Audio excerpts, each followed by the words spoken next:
Come on then, cowards! Knox is testing the walls. They're going for my barn. That's Knox's move. There he is. Burl Knox. Wrong ranch. Out on the open range, a drifter with a dark past pulls a shot woman from the mud and rides straight into a war that'll cost them both everything. Hit follow and drop a like if you love a good Western. The sky turned the color of a bruise around noon. Colt Dawson had been riding since before first light, and he knew that color. He'd seen it over the Cimarron, over the high desert flats, over every stretch of open country where the land had no patience for men who lingered. That particular shade of green-black meant hail, the kind that split fence posts and drove cattle through wire like it wasn't even there. He pulled up his dun gelding at the top of a low rise and looked west. The wall of it stretched maybe 30 miles wide, moving fast too. Low clouds dragging their bellies across the earth, already swallowing the far ridgeline whole. The wind picked up sharp and sudden, carrying the smell of rain mixed with something else. Dust. Dry creek beds getting scoured out. The whole valley floor starting to breathe wrong. He clicked his tongue and nudged the horse down the slope. He wasn't looking for trouble. He hadn't been looking for much of anything for the better part of 6 months. Just distance between himself and the last bad thing he'd been part of. Wind River Valley wasn't a destination. It was just the direction his horse had been pointing when he finally stopped, caring which way he went. The land down here was rough and honest, cracked earth showing its ribs through thin scrub grass.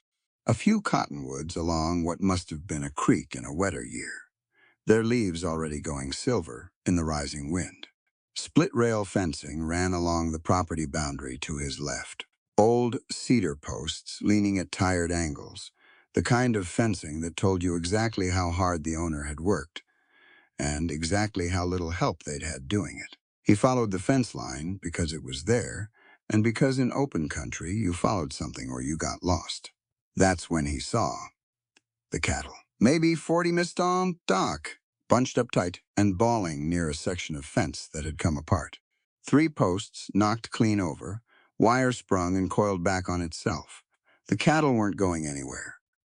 They were just pressed together in that terrified way animals get when the sky starts acting wrong, shoulder to shoulder, eyes white at the edges, rolling and rolling. Colt slowed the gelding. Something about the scene was off. The fence hadn't just failed. Posts that old, that sun-dried, they didn't fall sideways. They fell inward, toward the weight of the cattle. These had been pushed outward, like something had hit them from the other side. He scanned the tree line along the south edge of the property. Nothing moved, but the wind was in his face now, and the light was going strange and flat under the storm ceiling. And he knew you couldn't trust your eyes in that kind of light. He rode closer. That's when he saw her. She was lying just inside the broken fence line, half hidden by the tall dead grass that grew along the posts. He almost missed her. Almost. Her leg was folded wrong under her body, and she wasn't moving. And for one cold second, he thought she was already gone. He was off the horse before he'd made a conscious decision to move. The ground was hard under his boots. He dropped to one knee beside her and put 2 fingers to her throat. Pulse there fast and thready, but there. He pulled back the hand. He'd braced against the ground, and his palm came up red. The blood was pooling under her left shoulder, soaking down through the dry grass in a dark, spreading stain. He rolled her carefully onto her back and got the full picture. Gunshot wound to the shoulder. The bullet still in there from the look of it. No exit on the backside. Another wound to her upper thigh. This one bleeding slower, but still bleeding. 2 shots. The kind of 2 shots that said, this wasn't an accident and it wasn't a robbery. This was somebody trying to finish a job. He looked around again. Nobody. Just the cattle bawling and the wind picking up and the storm eating another 10 miles of sky to the west. She was maybe 30, give or take. Sharp-boned face, sun-weathered the way people get when they work outside every day of their lives and never think twice about it. Dark hair matted against her cheek with blood and sweat. She was wearing a working woman's clothes, canvas trousers, and a flannel shirt with the sleeves rolled, heavy boots with the leather cracked at the toe. There was a revolver in the holster at her hip, a good one, a Colt single action that had seen serious use. He checked the cylinder out of instinct. 2 rounds fired. She'd shot back. Colt looked at the fence line again, at the broken posts, at the direction they'd fallen. Somebody had ridden through from the east, pushed the fence down, spooked the cattle to create confusion, and then opened fire on this woman from cover while she was dealing with it. Professional enough to plan it, reckless enough to leave her breathing. The first fat drops of rain hit the dust around him. He had about 4 minutes before this turned into a full storm, and a wounded woman losing blood in the open with hail coming was a problem that solved itself in one direction only. He didn't think about it much beyond that. He slid one arm under her shoulders and one under her knees and lifted her off the ground. She was heavier than she looked, solid with muscle, not a soft inch on her. She let out a sound when he lifted her, something between a gasp and a moan, and her head rolled against his chest. "I've got you," he said. It was a reflex, not comfort, just words to fill the space. The gelding was trained well enough to stand through the sound of her, and Colt got her across the saddle with some effort, belly down, which wasn't elegant, but it was fast. He swung up behind her and got an arm around her waist and turned the horse in a wide arc, scanning for a structure. He found it maybe 300 yards northeast. A cabin and a barn set back from a line of scrub oak, solid-looking buildings, built low and practical. No lights in the window. He pushed the gelding into a canter and kept one hand on her back to keep her from sliding. The hail started before he reached the yard. It came in sideways, the way it always does out here. Small at first, pellets of ice bouncing off his hat brim and off the horse's back, then bigger, the size of river gravel, cracking against the cabin roof with a sound like a handful of thrown stones. The gelding put his head down and kept moving. Good horse. The best kind of horse was the kind that kept moving when things got loud. Colt got to the cabin door and got down, hauling her off the saddle and onto his shoulder like a sack of grain, because there was no graceful way to do it, and grace didn't matter anymore. He tried the cabin door, unlocked. He shouldered it open and carried her inside and got the door shut behind him against the weight of the wind. The inside of the cabin settled around him. It was one main room with a sleeping area behind a curtain at the far end. A stone hearth taking up most of the north wall, cold ash in it from last night's fire. Some small logs still stacked beside it. A table with 2 chairs. A shelf with dry goods, flour and salt and coffee, laid out in the particular order of someone who lived alone and knew where everything was without looking. Tack hung on pegs by the door, carefully mended, nothing wasted. A rifle rack above the hearth with 2 long guns in it. He laid her down on the narrow bed behind the curtain and got her onto her back. She was conscious again. Barely. Her eyes were open and looking at the ceiling with the fixed, unfocused stare of someone dealing with pain so loud it drowns out everything else. Her breathing was shallow and fast. He needed light. He needed fire. He needed to stop the bleeding. He built the fire first because without it, nothing else was possible. He'd done it in worse conditions, and the muscle memory was there, kindling from the box beside the hearth, a long match from the tin on the mantel, the whole thing going in under 2 minutes. Then he found a lamp and got it lit. He went back to her. The shoulder was the priority. The thigh wound had slowed on its own, clotted enough to wait. But the shoulder was still moving blood. And if the bullet was in there pressing against the wrong thing, it would keep moving blood until there wasn't any left to move. He didn't have a medical kit. He had a hunting knife, a bottle of whiskey he'd bought 2 days back and barely touched, and a fire. He set the blade of the hunting knife in the coals. While it heated, he cut away the sleeve and shoulder of her flannel with his pocket knife, working carefully around the wound. The entry was clean, small caliber, from a distance. The angle of it said the shooter had been elevated, maybe firing from horseback or from a rise to the east. The bullet had gone in from above and forward and hadn't come out the back. He pressed his fingers around the wound, feeling for the shape of it beneath the skin. There, deep, but not so deep he couldn't reach it. He pulled the hunting knife from the coals and wiped it on the cleanest part of his shirt and poured whiskey over the blade and over his hands and over the wound. She arched off the bed. She didn't scream. She made a sound that was worse than a scream, tight and controlled. The sound of someone who'd taught themselves not to make noise when they were hurting, because there was no one to hear it anyway. Her hands gripped the edge of the mattress tick. "This is going to be bad," Colt said. "And then it's going to be over." He worked fast. You had to work fast in moments like this, not because speed was more important than care, but because hesitation made everything worse, and the body knew the difference. 2 seconds to find the lead with the tip of the blade. 3 more to work it free.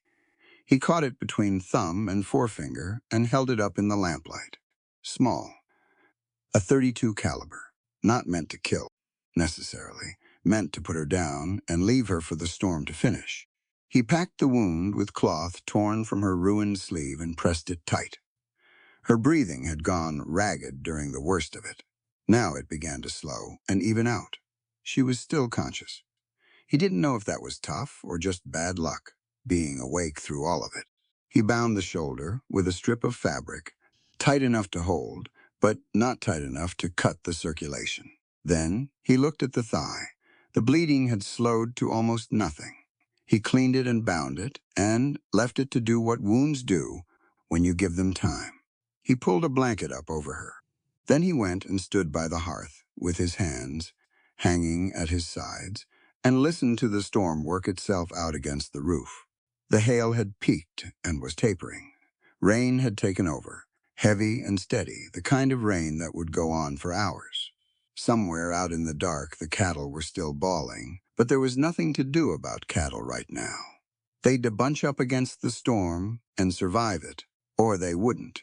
He poured himself a measure of the whiskey, what was left of it after using half the bottle on the wound, and drank it standing up.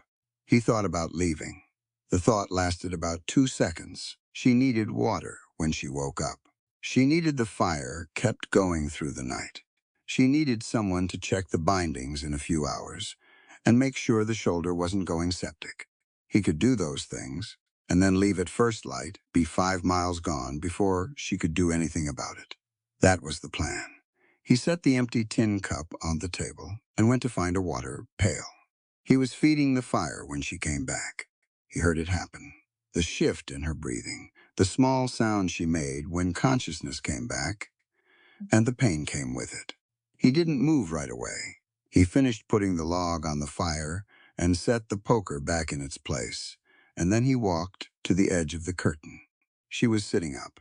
She'd managed to get her back against the rough planked wall, which must have cost her considerably, given the shoulder.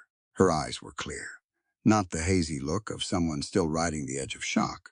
Clear and direct and fixed on him with the full steady attention of someone running calculations. Her right hand was below the blanket. He understood why about a half second before she brought it up. She'd had the boot knife in a sheath at her ankle. She'd found it even with a bound shoulder and a bound thigh, and she was holding it in her right hand, with the point leveled at his chest and her elbow braced against her knee for stability. Colt stepped back immediately, both palms up, open, at shoulder height. He didn't say anything for a moment. Let her have the space. She looked him over.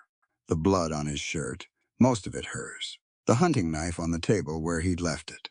The bottle, the fire, the lamp. She was reading the room, reading him, doing it fast and without panic. "You're not with them," she said. "Not a question." "No." "How long have I been out?" "Couple hours." "Storm's still going." She didn't lower the knife. Her eyes moved to the window, where the rain was still sheeting sideways against the glass. "My cattle. On the property, last I checked. Fence is down, but the storm will keep them from drifting far." She looked back at him. The knife was steady. She was working something out in her head, lining up what her eyes were telling her against what her gut was telling her, the way people do when they're deciding whether someone is dangerous or just present. He kept his hands up and his mouth shut and waited for her to finish. "You dug that bullet out," she said. It wasn't going to dig itself out. Something shifted in her expression. Not softness. Something more like recalibration. She looked at the strip of cloth binding her shoulder, the tightness and evenness of the wrap. Looked at her thigh, at the second binding. "You've done this before.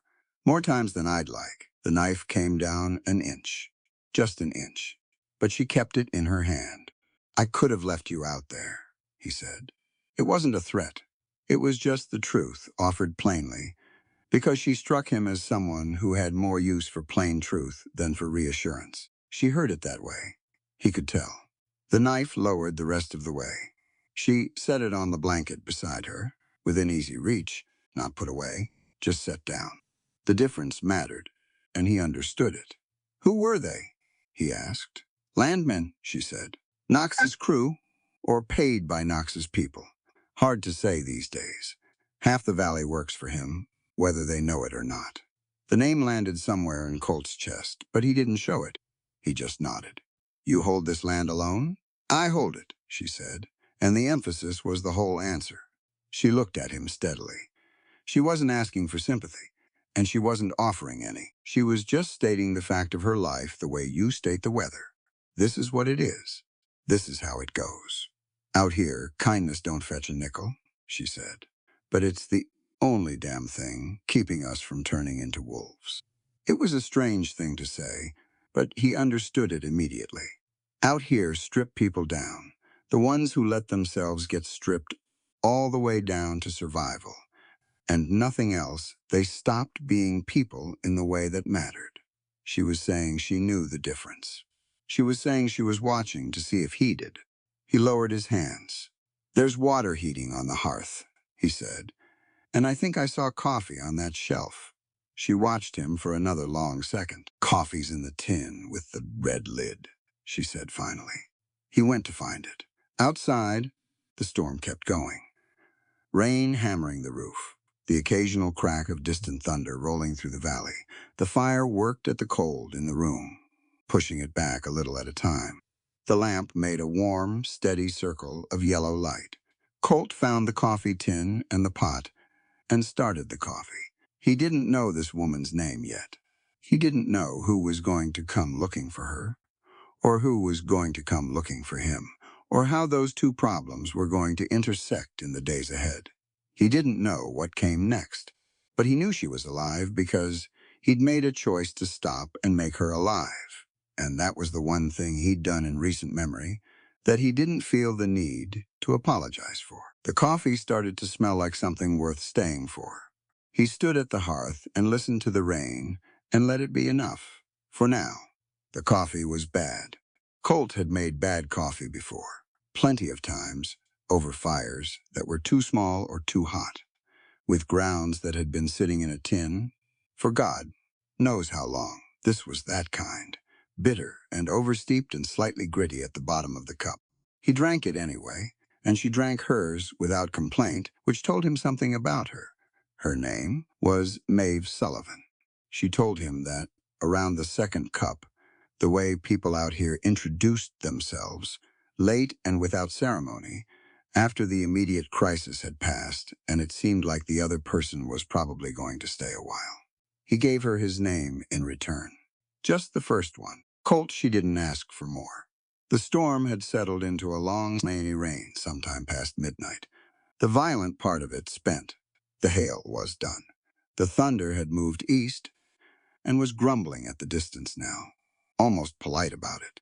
The fire in the hearth had burned down to a good working heat, the kind that warms a room without cooking it, and the lamp on the table made everything amber and close.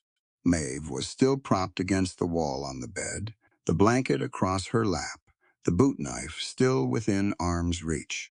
She'd accepted the coffee cup with her right hand and drunk from it with the careful economy of someone managing pain, keeping her left arm still, letting the bound shoulder do nothing at all. She hadn't asked him to leave. He hadn't offered to go. There was an unspoken agreement, the kind that gets worked out in silences rather than words.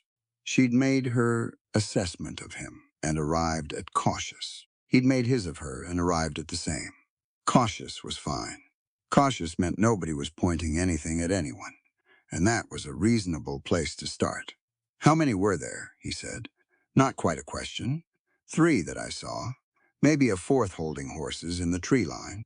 She said it flat like she was recounting a weather event. They came through the east fence, spooked the herd first, got me moving out there, then waited, disciplined. Knox's regular crew is sloppy. These were hired. She looked at the dark window, which means somebody paid for it. Knox doesn't spend money on things he thinks he can get for free. Colt turned his cup in his hands, meaning he tried the free version first, 3 times this year. Fence cut. A grass fire along the south pasture in July that I got ahead of just barely, and a man who came to the door in May, calling himself a land assessor, wanted to walk the whole property with me. She paused. He wasn't an assessor. What happened to him? He left, she said, with a better understanding of the situation. Colt looked at the revolver she'd had on her hip, now hanging on the bedpost where he'd put it within her reach. 2 rounds fired. She'd shot back from the ground, already hit twice, in the middle of a rising storm. He thought about what kind of person that required you to be, and then stopped thinking about it, because the answer was humbling. You should sleep, he said. I'll sleep when I'm ready to sleep. She looked at him directly. You were heading somewhere. Not particularly. Drifting, more or less. She accepted that with a small nod. Out here, drifting wasn't an explanation that required expansion. Half the men in Wind River Valley were drifting towards something or away from something, and the difference between those 2 directions wasn't always obvious from the outside. The fever'll come, he said. Probably by morning. Wounds like that one, even when you get the lead out clean, the body has its own argument about it afterward. She looked at her bound shoulder. I know how fevers work. I know you do. I'm just saying it out loud so we're both thinking about it. She met his eyes for a moment. Then she set her empty cup on the floor beside the bed and lay back carefully, working herself down against the pillow with slow, deliberate movements that kept her left arm from doing anything it didn't have to do. There's a second blanket in the chest by the door, she said. He found it. Wool, heavy smelling of cedar. He took it to the chair by the hearth and sat in it and pulled the blanket over his legs and watched the fire. She was asleep in minutes. He could tell by the change in her breathing, slower and deeper, the pain still there underneath it, but her body finally deciding that unconsciousness was worth the trade. He sat and watched the fire and listened to the rain and didn't sleep at all. The fever came at dawn, right on schedule. He heard her first, the restless turning that sick people do, trying to find a position that doesn't hurt when all of them hurt equally. He was already up, had been for an hour, had gone out in the gray pre-light to check the cattle, and found them where he'd expected, huddled against the lee side of the hill fence, miserable and alive. The broken section of east fence was still down, flattened posts dark with rain. He'd noted it and come back inside. He put a pot of water on to heat and went to check her. Her skin was hot to the touch, dry at the forehead, and her eyes, when they opened, were glassy and slightly unfocused. The shoulder binding had held through the night, no fresh bleeding showing through the cloth, which was something. Fever's here, he said. I noticed her voice was rough. I'm going to change the dressing. It's going to hurt. Everything hurts already. He worked slowly and carefully, unwinding the binding, cleaning the wound again with what was left of the boiled water he'd set aside the night before, checking the edges for the heat and red streaking that meant infection was already setting in. It looked as clean as he could hope for this early. He repacked it, with fresh cloth torn from a spare shirt he'd found, folded in the bound again tight and even. She didn't make a sound through any of it. She stared at the ceiling and breathed in a controlled, deliberate rhythm, and when he finished, She let the breath out slow and closed her eyes for a moment. Good, he said. Don't patronize me. I'm not. I've seen grown men pass out from less. She opened her eyes and looked at him. That's supposed to make me feel better? It's supposed to be accurate. The ghost of something crossed her face, not quite a smile. More like the shape of one, considered and then set aside for later. He made her drink water. She resisted the first cup on principle, he thought, and then drank the second and third on her own, once her body overruled her stubbornness. He found dried venison on a hook in the back larder and boiled it with some dried beans and a little salt. And she ate about half of what he brought her and waved the rest off. The fever ran hot through the morning and started to break around midday. He kept the fire going, changed the dressing, again at noon and again at dusk. Between times, he sat in the chair by the hearth and listened to the rain soften and finally stop sometime in the early afternoon. And when it stopped, he could hear the valley again, the cattle settling, the cottonwoods dripping, the particular silence of land that has just been soaked and is letting it soak in. She slept most of the day, waking in intervals, always oriented, always watching him for a moment, before she closed her eyes again, taking inventory, making sure the situation was still what she'd assessed it to be. He respected that. Vigilance wasn't paranoia. Out here, it was just sense. By the second morning, she was sitting up on her own, and the fever had broken clean overnight. The color in her face was better, her eyes sharp again, and she was looking at the cabin walls, the way a person looks at walls when they've been inside too long and the outside is pulling at them. The cattle need moving to the east pasture, she said, when he brought her coffee. I'll do it this morning. The east gate latch sticks. You have to lift it and push at the same time, or it won't open all right. And the water trough in the south pen has a slow leak at the base fitting. Don't overfill it, or it'll drain before the stock gets enough. I'll mind it. She looked at him. He could see her working through whether to say the next thing or not. The fence, she said. I know. I'll get to it today. She drank her coffee. He could see it in her, the physical restraint of staying put. Her property was out there doing without her, and everything in her was pointed at the door, and she was making herself sit still because she was smart enough to know that a woman who tears open a fresh shoulder wound, trying to do too much, too soon, ends up dying of infection 3 weeks later instead of healing. She understood the arithmetic of it. That didn't make sitting still feel any better. You know split rail fencing?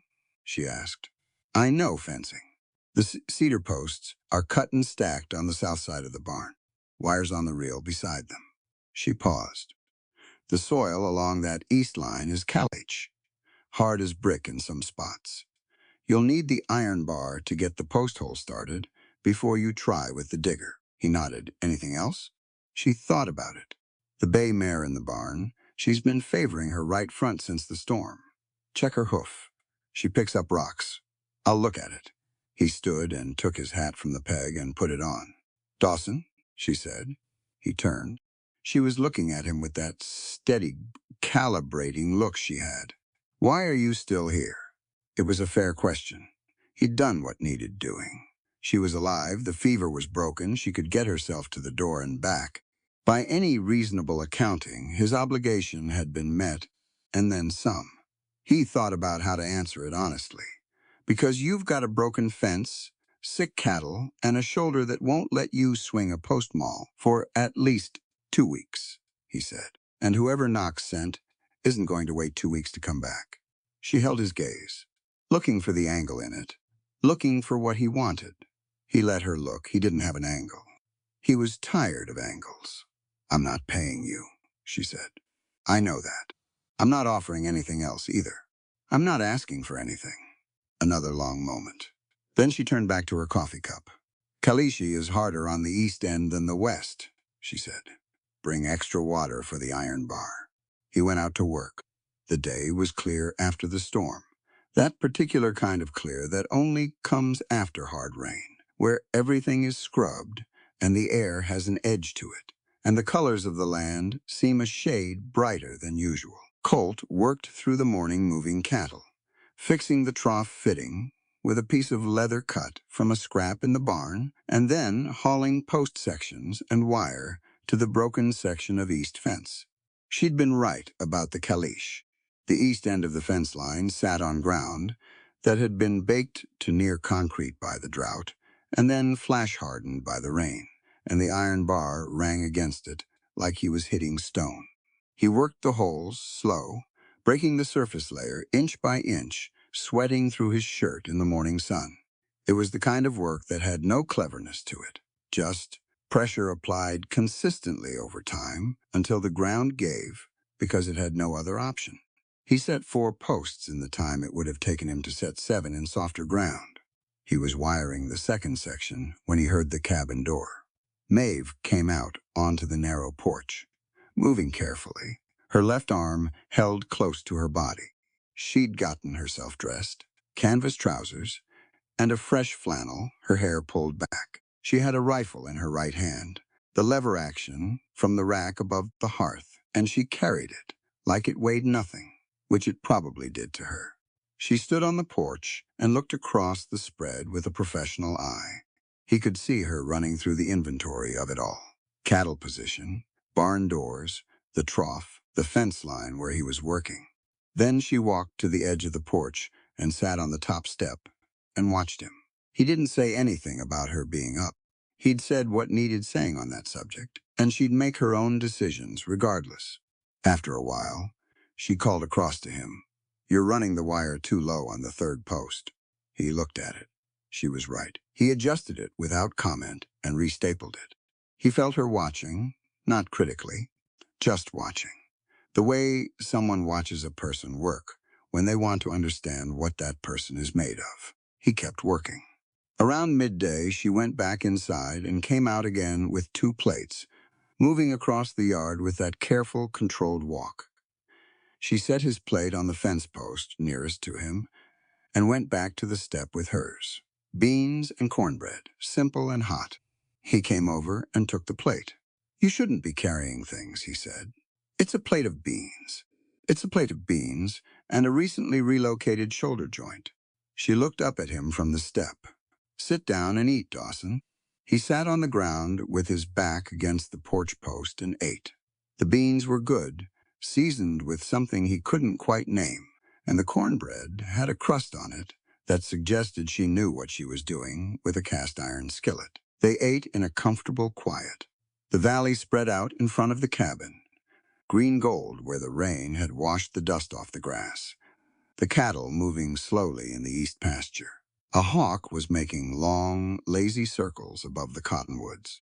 The sky was the particular deep blue that showed up in late summer after rain, clean and deep, and going on forever.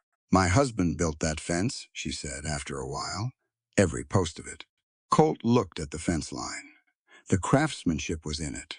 You could see it if you looked.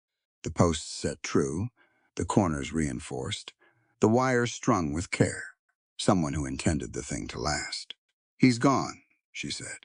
It wasn't a question or an invitation, just a fact she was putting into the air. "I figured," Colt said. "From the way you run things," she looked at him sideways. "Meaning you run them like the only person responsible for them," he said. "Not like someone who's waiting for help." She was quiet for a moment. He was a good man. He didn't deserve what happened to him. Colt didn't push it. He ate the last of his beans and set the plate on the step beside him. "Out here, kindness don't fetch a nickel," she'd said last night. He'd been thinking about that on and off all morning while he worked the post holes. She'd meant it as an observation, not a complaint. She understood exactly what kind of country she was living in, and she'd chosen to stay in it anyway, and hold her line in it anyway, and that required a particular kind of backbone that most people, men or women, didn't have. "There's more cornbread inside," she said. "I'm all right, take it anyway. You'll want it this afternoon." He took the extra piece she brought out and wrapped it in cloth and put it in his shirt pocket and went back to the fence. She sat on the step a while longer, watching the hawk, watching the cattle, occasionally glancing at the eastern tree line in the automatic way of someone who has learned not to assume the quiet is permanent. Eventually, she went back inside. He watched her go, the careful set of her shoulders upright despite everything, the rifle easy in her hand. He turned back to the fence and picked up the maul and set the next post. He was washing up at the pump in the yard when the last of the daylight went amber and low, and he heard her call from the open window. "Dawson, come eat." He dried his hands on his trousers and went inside. She'd made a proper supper. More beans, but with dried beef this time, and fresh coffee, and she'd set 2 places at the table. She was seated across from him when he came in, her left arm resting carefully on the table, her right hand around her coffee cup. He sat. They ate the way working people eat at the end of a hard day, without much ceremony, focused on the food, the silence between them, the comfortable kind rather than the watchful kind it had been last night. After a while, she said, "You fixed the east line clean. Best I could in Kalish. It'll hold." She looked at him across the table. "I'm not easy to help, I noticed. I'm saying it in case you hadn't. I had." He drank his coffee. "It's fine." She looked at him for a moment. Then she nodded once, like something had been settled. Outside, the last birds were calling their last calls before dark, and the valley was going quiet the way it did at the end of a good, clear day, settling into itself, the land breathing out. The lamp on the table made its small, warm circle. The fire in the hearth ticked down to coals. Colt looked at his coffee cup. She'd trusted him enough to let him stay another day. She'd fed him twice. She'd directed his work from the porch like a foreman who happened to be sitting down, and she'd done it without apology or softness, just clear practical knowledge and the assumption that he was capable of receiving it without his feelings getting involved. He was starting to understand what kind of person she was. The kind who'd built something real out of hard ground and harder years, who'd defended it with whatever was in her hand, who'd looked at a stranger crouching over her with a hunting knife and made a fast, accurate judgment call about his character. She'd been right. He didn't know how to feel about being read that clearly by someone he'd known for less than 2 days. "Get some sleep," she said. "The south pasture fence needs walking tomorrow. If Knox sent those men once, he'll send them again. I know. And when he does, they'll come better prepared." "I know that too." She met his eyes. In them was the plain acknowledgement of what they were both sitting with. This wasn't over, it was barely started. The trouble that had come for her hadn't packed up and gone home just because the storm had. And they both knew it, and there was something in the knowing it together that was different from knowing it alone. She pushed back from the table and stood. "Chair's yours again," she said. "Second blanket's where you left it." She went behind the curtain. Colt sat at the table a while longer, listening to the valley settle into night, thinking about a name she'd said. Knox. Thinking about what that name meant and what it was going to require of him before this was done. The fire went to coals. He got the blanket from the chest and settled into the chair and watched the last of the light go out of the hearth. Sleep didn't come easy. It never did when he had things to think about. But it came eventually, slow and heavy, and outside the Wind River Valley lay quiet under its new-washed stars, holding its breath for whatever was coming next. The third morning came in cold and clear, the kind of cold that follows a big storm and reminds you that summer doesn't last forever out here. Frost on the grass, the cattle's breath making little clouds in the early light. The sky above the eastern ridgeline going pink and then orange, and then the particular shade of pale blue that meant the day would be clear and dry, and the work would be honest. Colt was up before the sun. He'd slept in the chair again, woke with a stiff neck and a back that had opinions about it, and stood up slow and stretched it out and built the fire up from the coals before he did anything else. The cabin was cold enough that he could see his breath near the window. He put the coffee on and went out to check the animals before Maeve was awake. The cattle had settled overnight. He counted them moving through the east pasture in the thin, early light and came up with the right number. 39 head of mixed stock, mostly shorthorns, with a few scrubby longhorn crosses, lean from the drought, but alive and moving. The bay mare in the barn was standing square on all 4 feet, which was better than yesterday.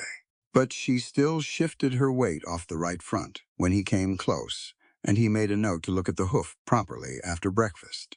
He forked hay into the pen and checked the trough fitting he'd repaired, and it was holding clean. No drip.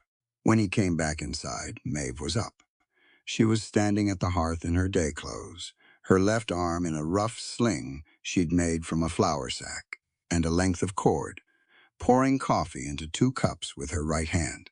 She did it efficiently, without asking for help, and without making it look difficult, even though he could see from the set of her jaw that the shoulder was talking to her this morning.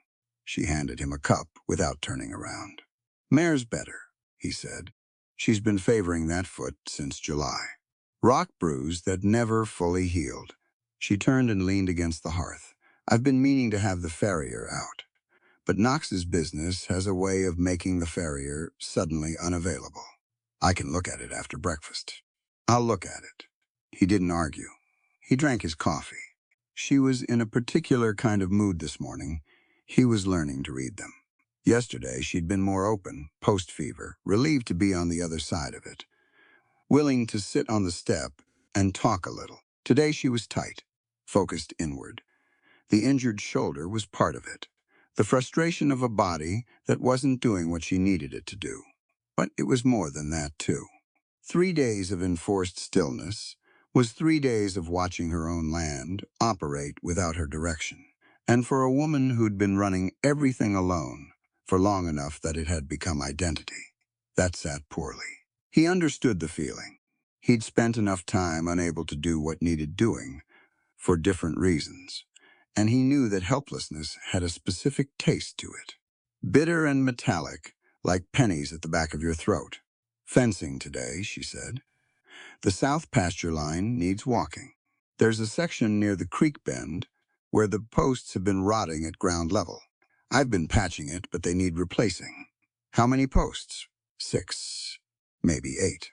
"The rot's been spreading." She set her cup down. "The tools are all in the barn. You know where the cedar's stacked. I'll get started after I look at the mare." She nodded. Then she picked up her cup again and looked at the window. The frost was starting to melt off the glass, running in thin, clear lines down the pane. "I'm going to walk the irrigation channels this morning," she said. He turned and looked at her. "Before you say anything," she said. "I wasn't going to say anything." She looked at him sideways. "You had a look." "I don't have a look. You had one." She set her cup on the shelf. "The south channel runs from the creek bend down through the lower pasture. It needs checking after a rain that size, or it silts up and the whole lower field goes dry in a week. I can walk it. My legs work fine." "Is attached to my shoulder." "Not my legs." She took her hat from the peg by the door and settled it on her head one-handed with the ease of long practice. "I'll take the rifle. I'll stay in sight of the cabin." He could see the argument she'd already had with herself about this, and that she'd already won it, and that his opinion wasn't going to change the outcome. She wasn't asking for permission. She was informing him of her plan as a courtesy, maybe, or because she was fair-minded enough to think he should know where she'd be, in case something happened. "Stay in sight of the cabin," he said. "I just said that. I know, I'm agreeing with you." She looked at him for a moment, reassessing. Then she opened the door and went out into the cold morning. The mare's hoof had a stone wedged deep in the cleft beside the frog, small and sharp-edged, the kind that works itself in gradually over days and gets worse with every step until the horse starts compensating, and then the compensation becomes its own problem. Colt worked it out with the hoof pick. He found hanging in the barn on a nail, and the mare stood for it with more patience than most horses would, which told him she was either very well trained or in enough discomfort that the relief outweighed the indignity. He ran his thumb around the frog and the surrounding tissue. Some bruising, some heat, but no abscess forming yet. She'd be sore for a few more days, and then she'd be fine. He put her foot down, and she stood square on it immediately, testing it, and then blew a long breath out through her nostrils and turned to look at him with one large brown eye. "You're welcome," he said. He got his fencing tools from the barn and loaded the post sections into the back of a flat mule-drawn cart he found in the equipment shed, along with the iron bar and post digger and maul and the wire reel. The mule, a gray named something he didn't know yet, gave him the standard mule assessment, long and suspicious, before accepting the harness. He drove the cart along the south fence line toward the creek bend. The land down here was different from the drier ground near the east fence. The soil was darker, richer from the creek runoff, and the grass grew thicker and taller along the channel edges.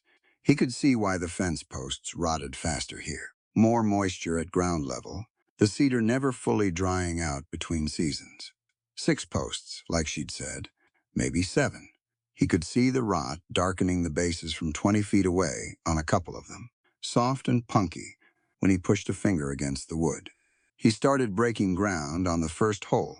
The soil was better here than the calish on the east line, darker and more cooperative, and the work went at a reasonable pace. He set the iron bar, worked it in a circle to break the compaction, then switched to the digger and went down to depth. Post in, maul to set it plumb, on to the next. He worked steadily, not fast, not slow, just the pace that would get through the job without burning out before it was done. Somewhere around the 3rd post, he became aware of Maeve. She was on the far side of the creek bend, maybe 40 yards off, walking the channel edge with the rifle on her right shoulder and her eyes on the ground. She moved slowly along the channel, stopping every few feet to crouch and look at the bottom of the channel or the earthen edge of it, checking for silt buildup or damage from the storm surge. Her left arm stayed in the sling. She used her right hand to push the occasional debris out of the channel mouth with a stick she'd picked up somewhere. He watched her work for a minute. She knew this land the way he knew the inside of a rifle, by feel and by habit and by the small details that only showed up to someone who'd been paying attention for years. She crouched at a spot along the channel edge and spent a good 2 minutes examining something, then straightened and walked 50 feet down and crouched again. She was reading the water's path, figuring out where the storm had redirected it and what needed to be corrected. Then she picked up a short-handled spade she'd leaned against the fence before he noticed she'd brought one, and started redirecting the channel edge with her right hand alone, digging one-handed, placing the work carefully because she only had one arm to do it with. Colt watched that for about 30 seconds. He left the post hole, walked across to the channel, and held out his hand for the spade without saying anything. She looked at the offered hand, then at his face. "I can do it," she said. "I know you can," he said. "But if you let me do it, you can use that hand to hold the rifle instead, and then we've got eyes up while I'm working." She considered this for exactly as long as it took to determine it was logical. Then she put the spade in his hand and took the rifle off her shoulder and turned to face the eastern tree line with it. He dug. She watched the perimeter. They worked like that for an hour, moving along the channel, him clearing silt and redirecting storm damage, her covering the open ground with steady attention. She called out instructions occasionally, measured and exact. "Move the bank 18 inches east here. Clear the secondary drain at the junction. Don't pack the earth too tight on the redirect, or it'll crack in the next dry spell." He followed the instructions without question because she was right about all of them. She knew what she was talking about. Every call she made had solid reasoning behind it, drawn from years of watching water move through this specific piece of land in this specific climate. He would have made 3 mistakes just on the first section if she hadn't caught them. He didn't try to hide that. He just corrected the work when she said to correct it. After a while, she said, without looking at him, "You're not bad at this. I've done range work before." "For who?" "Different outfits." Down in Texas mostly, some in the territory. She was quiet for a moment. You scout? Question landed with a weight she probably didn't intend, or maybe she did. Some, sir, he said. Army? For a time, she didn't push further. He was grateful for that. They walked back toward the cabin around midday, him pulling the cart and her, beside him, the rifle easy in her right hand, the sling slightly looser than it had been this morning. A small concession to comfort. The sun was high and warm now, the frost long gone, the land steaming faintly where the wet ground met the direct heat. At the water pump, she stopped and worked the handle with her right arm and bent to drink. And he pumped it for her without being asked, so she could use both hands to cup the water. She drank without comment. He drank after. They went inside. He'd expected lunch to be her sitting down, while he figured something out from the larder. He was wrong about that. Maeve moved around her own kitchen with a territorial efficiency that made it clear she intended to feed them, and that his presence in that particular space was tolerated rather than required. She directed him once to get the beans down from the high shelf she couldn't reach easily with the sling. And after that, she managed the rest of it herself, one-handed and unhurried, the cast-iron skillet going onto the fire with a confidence that came from 10,000 repetitions. He sat at the table and stayed out of her way. She made cornbread again, same as the night before, and beans with the dried beef. And she did it in less time than it would have taken him, and with considerably more skill. He was smart enough to notice that, and say nothing about it, except to eat well when she set the plate in front of him.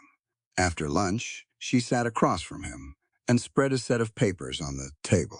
A ledger book, handwritten, and several loose sheets with columns of figures.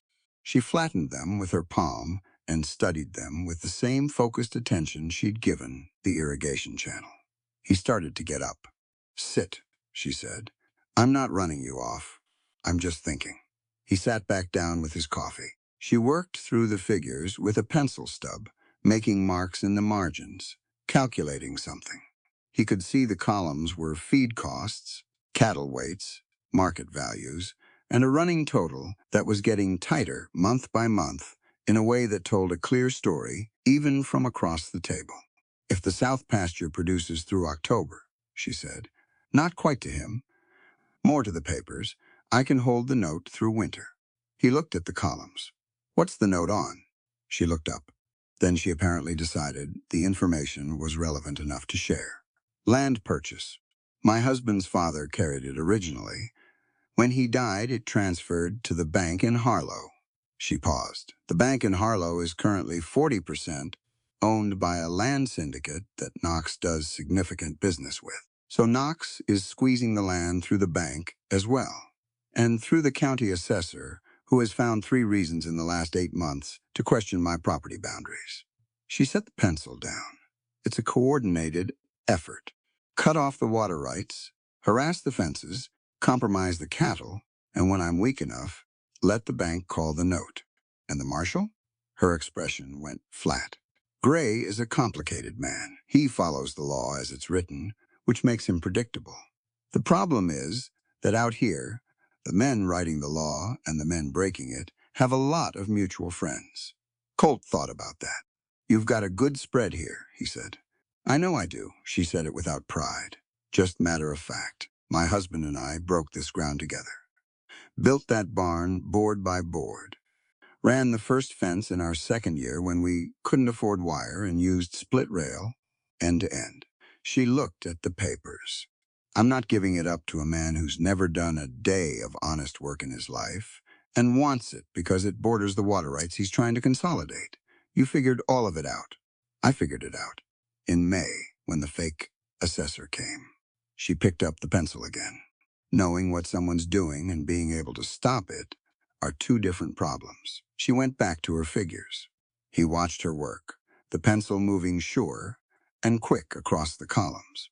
She wasn't just ranching. She was thinking 3 steps ahead of a man with more money, and more men, and more political connection than she had. And she was doing it from a position of injury and isolation, and the kind of financial pressure that made most people fold. and she was making progress. He could see it in the columns. The places where she'd found room he wouldn't have found. The calculations that squeezed another week of margin out of thin air. He thought about what he'd almost done, walking away at first light, putting 5 miles between himself and her situation, and telling himself he'd done what was necessary. He thought about Knox's name and what it meant, and what was coming. "I need to tell you something," he said. She didn't look up immediately. She finished the figure she was working, and then she set the pencil down and looked at him. Full attention. The way she gave everything her full attention. He chose his words. "The work I can do here," he said. "Fencing, cattle, the channel work. I can do all of it, and I'll do it right. But you should know I'm not just passing through." He paused. "There's a reason I came to this valley specifically." She was still. "I'm not going to tell you all of it today," he said. "But I want you to know it's not a coincidence I'm here." A long silence outside. A crow called once from the cottonwoods and went quiet. "Are you a threat to this land?" she asked. "No." "Are you a threat to me?" "No." She held his gaze for a long moment. He didn't look away, and he didn't rush her, and he didn't try to fill the silence with reassurance. Reassurance was cheap. He'd let her make up her own mind on the evidence she had. "All right," she said finally. She picked the pencil back up. "When you're ready to tell me the rest of it, I'll listen." She went back to her figures. He sat with his coffee and let out a slow breath. The afternoon he spent on the south fence, pulling the rotted posts and setting new ones. The mule standing patient at the cart while he worked. The ground here was better than the east line, and the work moved well. He had 5 of the 7 posts replaced by the time the light started going long and golden, the shadows stretching out from the cottonwoods across the pasture grass. He was on the 6th post when he heard her boots on the dry ground behind him. He turned. She'd come out from the cabin and across the pasture without him hearing her until she was close, which said something about how she moved. She had her rifle, and she had a canteen, and she handed him the canteen without preamble. He drank, handed it back. She looked at the replaced posts, walking the line, checking each one with her free hand. She pushed on them, testing the set, the depth, the plumb. He watched her check his work with the same methodical attention she applied to everything. She didn't find anything to correct.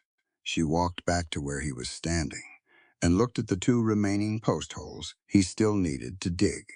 "You'll finish tomorrow," she said. It wasn't criticism, just accurate. "Yes." She stood beside him and looked out across the pasture. The cattle were moving slow in the late afternoon heat, unhurried, the way cattle moved when the immediate pressure was off, and the grass was good. The light was hitting the valley at that long, low angle that made everything look like it had been painted by someone who cared about the details. "My husband used to say this was the best hour of the day on this land," she said, "when the work was mostly done and the light was like this." Colt looked at the light on the grass. He was right, he said. She didn't respond to that, but she stood there another minute, looking at the valley in the late gold light, and he stood beside her, and neither of them said anything more, and that was all right. Eventually, she turned back toward the cabin. "Supper in an hour," she said over her shoulder. "Don't be late." He picked up the maul and went to work on the 6th post.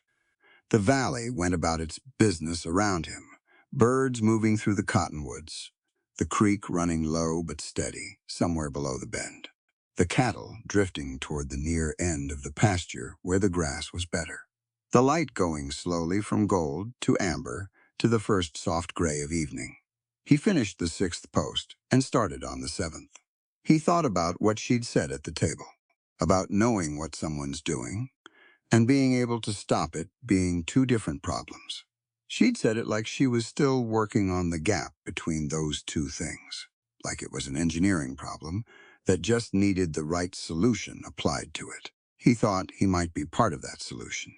He didn't know yet if that was good or bad for either of them.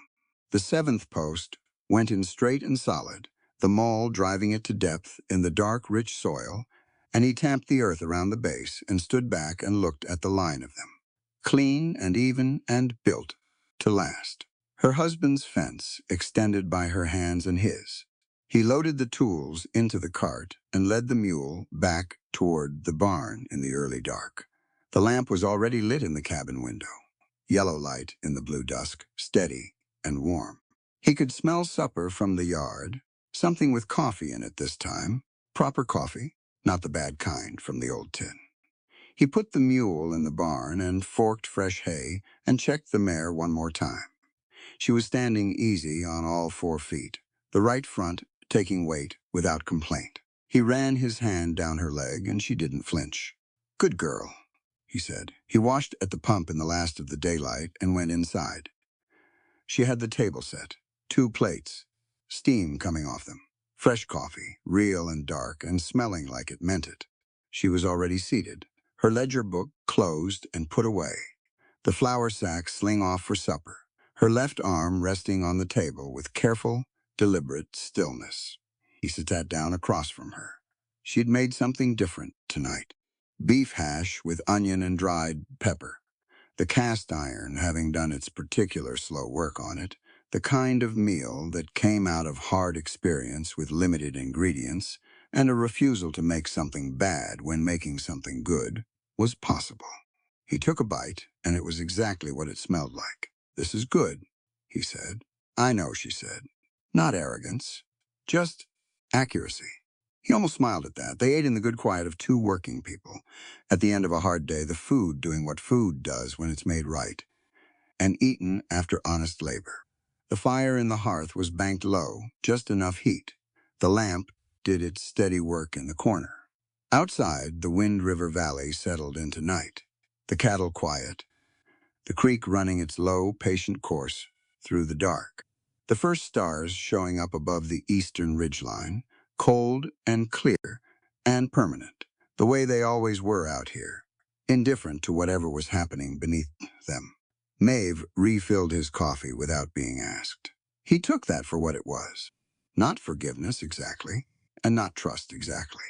Something between those 2 things, working its way toward both of them from a distance, making the journey at its own pace. It was enough for now. More than enough. He drank the coffee and let the night come on. They heard the horses before they saw them. Colt was on the roof of the barn, replacing 3 shingles that had come loose in the storm when the sound carried across from the east road. 2 horses, maybe 3, moving at a steady trot, deliberate pace. Not the loose, easy canter of a drifter or a neighbor. The kind of pace that said, the rider knew where he was going and had official business there. He set down the hammer and looked. 3 riders coming along the main track through the valley. 2 deputies, riding a half-length back on either side, badges catching the morning light.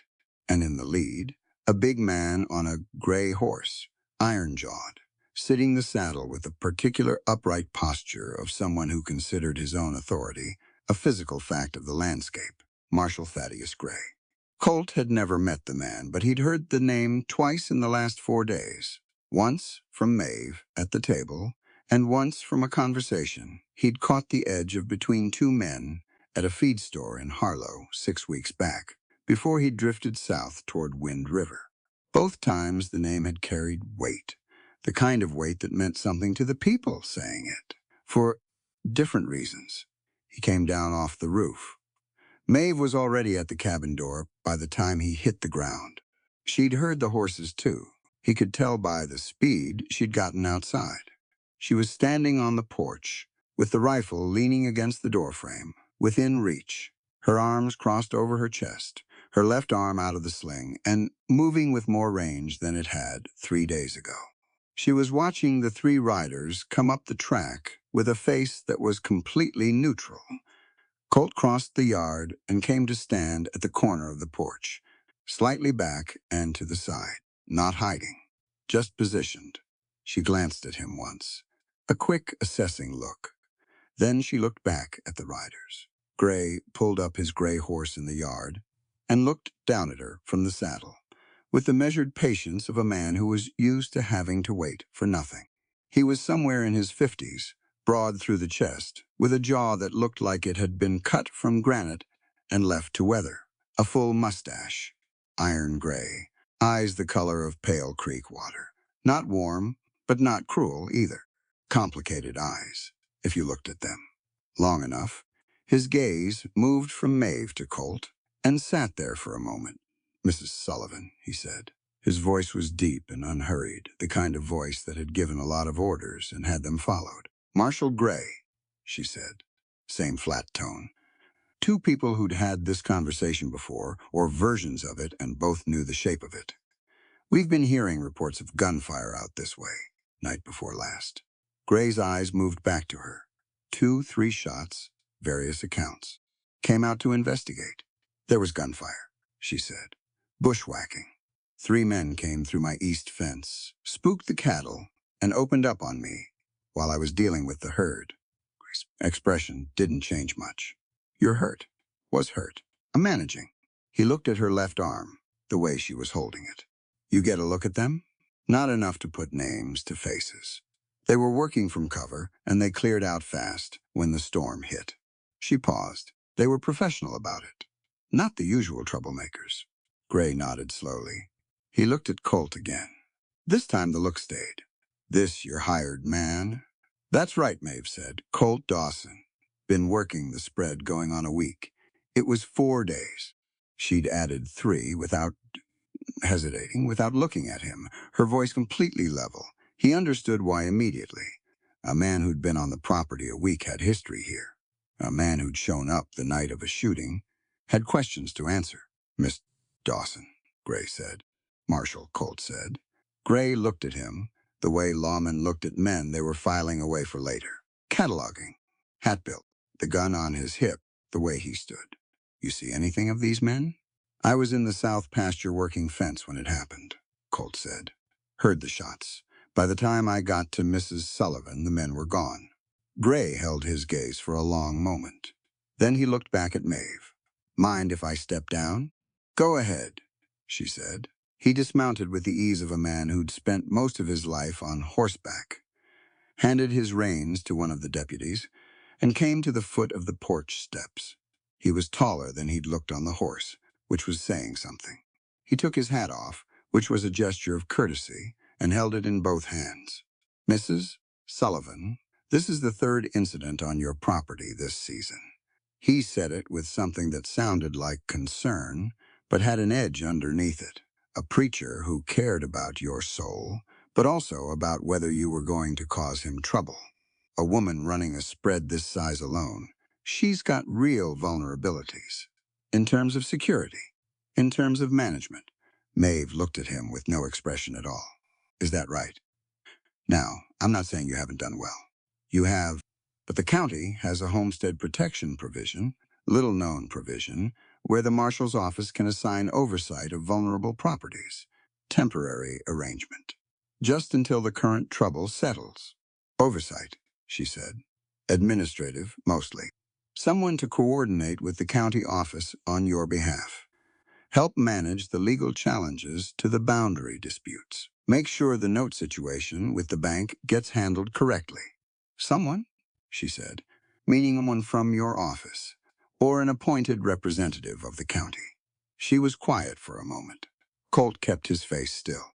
He was watching Gray, and he was watching the deputies, and he was watching the calculation happening in Maeve's eyes as she took apart what was being offered and looked at all the pieces of it. What Gray was proposing, dressed up in the language of protection, was a mechanism for inserting county authority into the management of her property. An appointed representative would have access to her books, her boundaries, her dealings with the bank. He would attend meetings she wasn't present for. He would make decisions she wasn't asked about. And the county that would appoint him was 40% owned in its financial relationships by the same syndicate Knox worked with. It was a legal version of what the hired guns had tried to do with rifles. Colt watched her absorb all of that in about 3 seconds. She unfolded her arms. She stood up a little straighter, and she was already standing straight. But there was a quality in it now that was different, deliberate. She came to the edge of the porch, so she was looking directly down at Gray from the step above him, and she held his gaze with the calm, absolute steadiness of someone who had made a complete decision. "Marshal Gray," she said, "I appreciate you riding out, genuinely. And I know you mean what you're saying as a service." She paused, just for a beat. "But this land is mine. The title is mine. The note is in my name. The cattle are registered in my name. And the labor that built everything you're looking at was done by my hands and my late husband's hands, and nobody else's. I don't need the county's oversight. I need the county to find the men who shot me and hold them to account." Gray looked at her steadily. "A lone woman can't hold this land," he said. "Not unkind, just stated. Like a fact of physics. I've held it," she said. "For 2 years since my husband died, I've held it. I've held it through a drought and a dry summer and 3 separate incidents of deliberate sabotage. And I'm holding it right now." She looked at him without flinching. "If the county wants to help, find out who paid those 3 men to come through my east fence and shoot me in my own pasture. That's a crime I can point you toward. The management of my property is not a problem that requires your office's involvement." A long silence. Gray turned his hat in his hands once.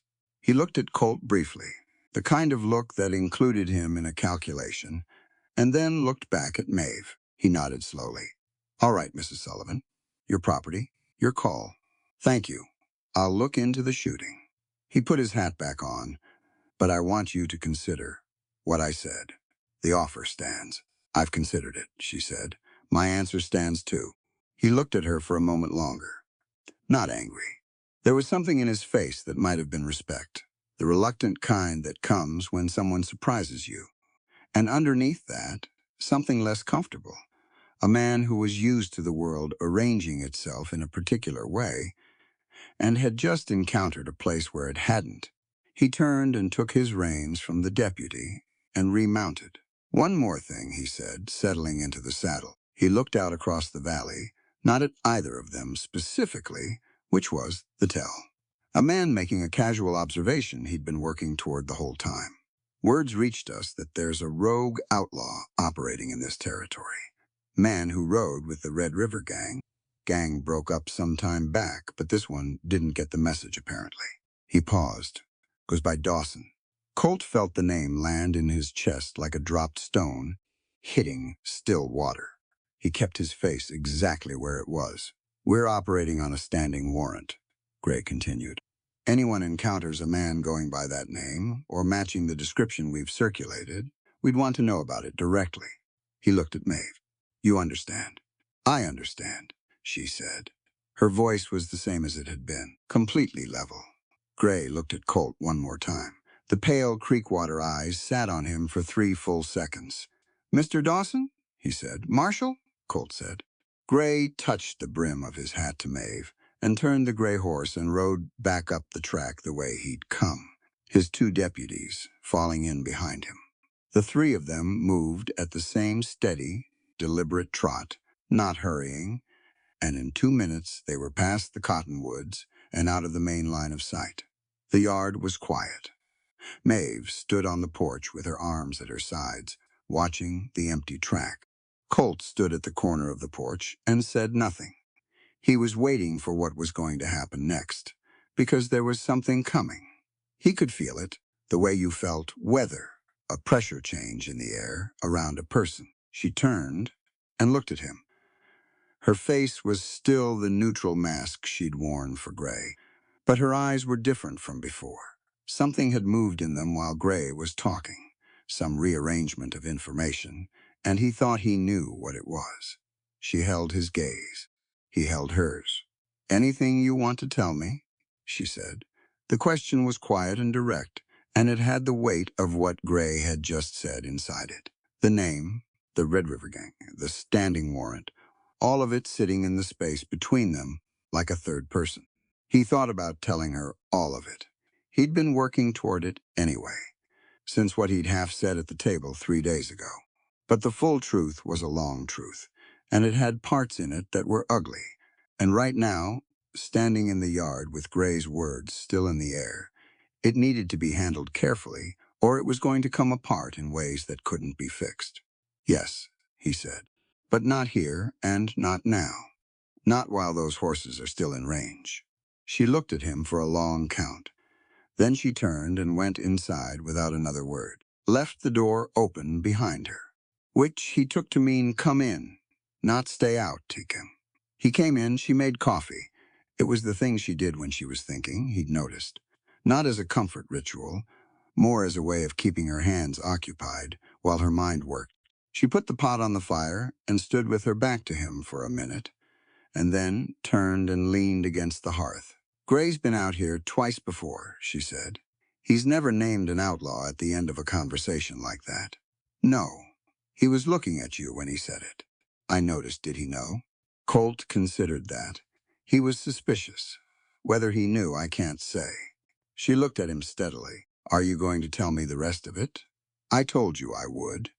You told me you would when you were ready. I'm asking if you're ready now. He pulled out the chair and sat down at the table. She stayed at the hearth. He thought about where to start, and he started at the beginning, because there wasn't a better place. I rode with the Red River Gang, he said, 3 years. I was hired on as a scout. Originally, a man named Burl Knox was building the outfit, and he needed someone who knew the territory. I knew it. He looked at his hands on the table. I didn't know. At the start, what Knox was building toward. I knew it was outside the law. I didn't know it would go where it went. Maeve said nothing. She was listening. About 2.5 years in, Knox decided to take a homestead east of the territory. Family on it. Husband, wife, 2 children. The husband had documented a land fraud Knox was running, threatened to take it to the federal office. He paused. Knox ordered the family eliminated. The word sat in the room. Colt let it sit. I refused, he said. Knox had me shot and left in a canyon outside Wichita Falls and told the crew I'd been killed by a federal deputy. He spread his hands on the table. I wasn't. I was in a doctor's house in Wichita Falls for 6 weeks, and then I was riding, away from everything I'd been part of. The coffee had started to make noise in the pot. Neither of them moved. I came to Wind River Valley, he said, because Knox is here, or his operation is here. The land consolidation, the bank connections, the hired violence. This is the next territory he's working. And I owe a debt. He looked up at her. Not to the law, to the people Knox is going to hurt if nobody stops him. I walked away from that homestead family, and they survived because Knox didn't have the man he trusted to do the job. The next family might not survive. Maeve was very still. The Red River brand, she said quietly. It wasn't a question. On my shoulder blade. Yes, she looked at him. He could see it all moving through her. What she was weighing, what she was measuring. He'd been in front of people making judgments about him before.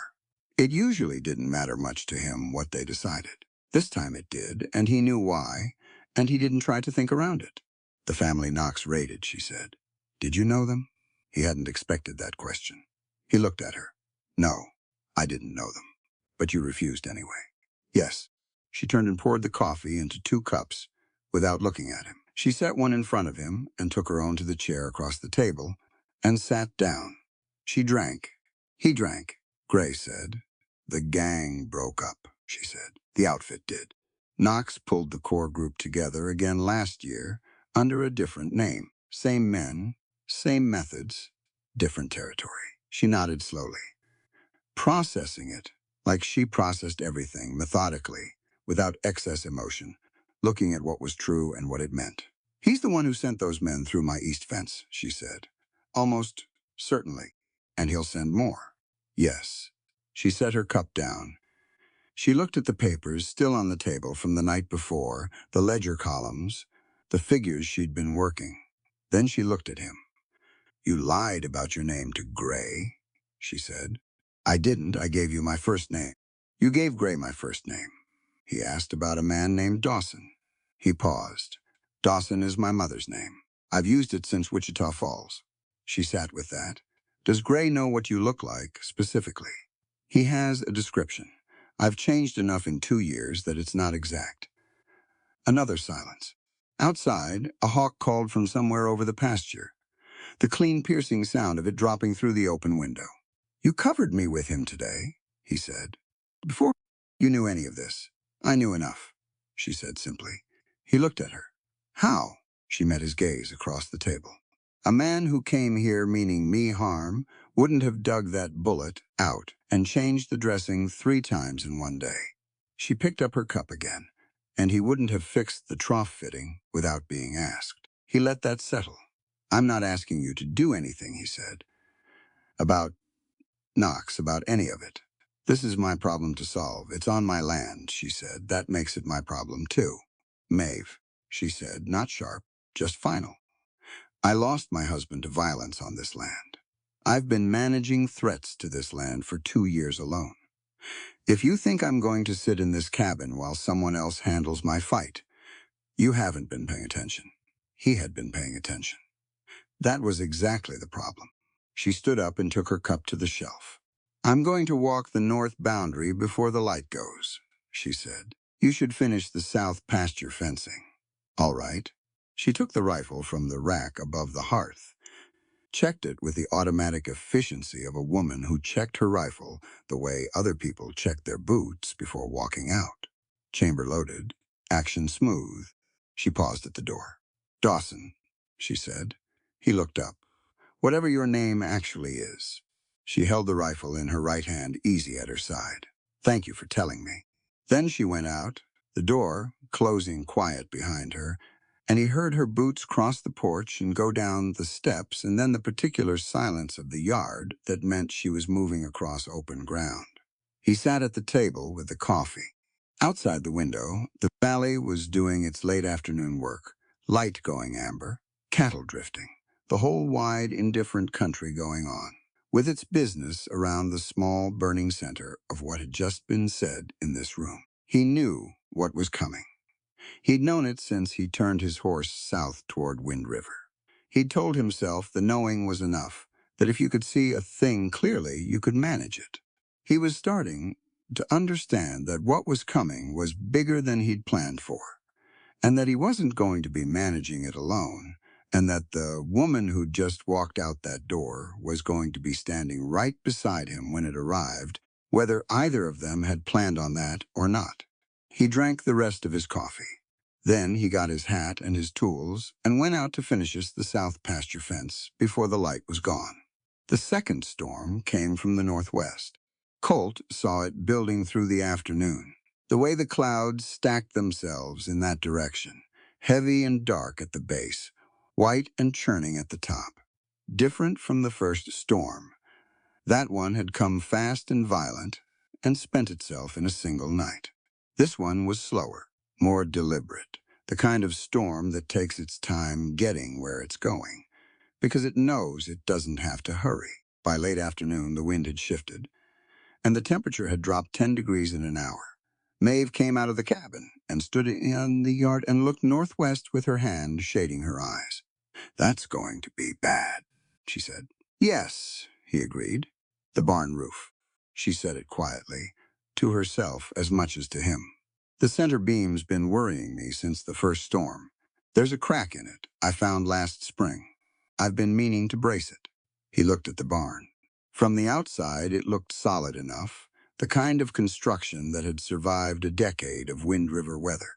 But he'd been up on the roof, replacing shingles, and he'd felt a softness in the structure at the center, a give that good timber didn't have. We should brace it now, he said. I know. They worked through the late afternoon, getting the animals in first. The cattle were too many to bring into the barn, but Colt drove them to the south pasture where the land fell away and the hill to the west would break the worst of the wind. Maeve worked alongside him, her shoulder moving better than it had a week ago, the sling gone entirely now during the day, though she still favored it on the heavy lifts. The mare went in the barn, 2 younger horses after her. The gray mule stood placidly through the whole process, unmoved by the darkening sky, which was either bravery or an impressive lack of imagination. Inside the barn, Maeve showed him the center beam. He could see the crack she meant immediately. It ran diagonally across the underside of the main rafter, 3 feet long, already dark at the edges. where moisture had been working into it. The beam was old-growth cedar, massive and heavy, and under normal conditions it would hold for years yet. Under the weight of standing water on the roof, or the lateral force of a serious wind, the crack became a liability.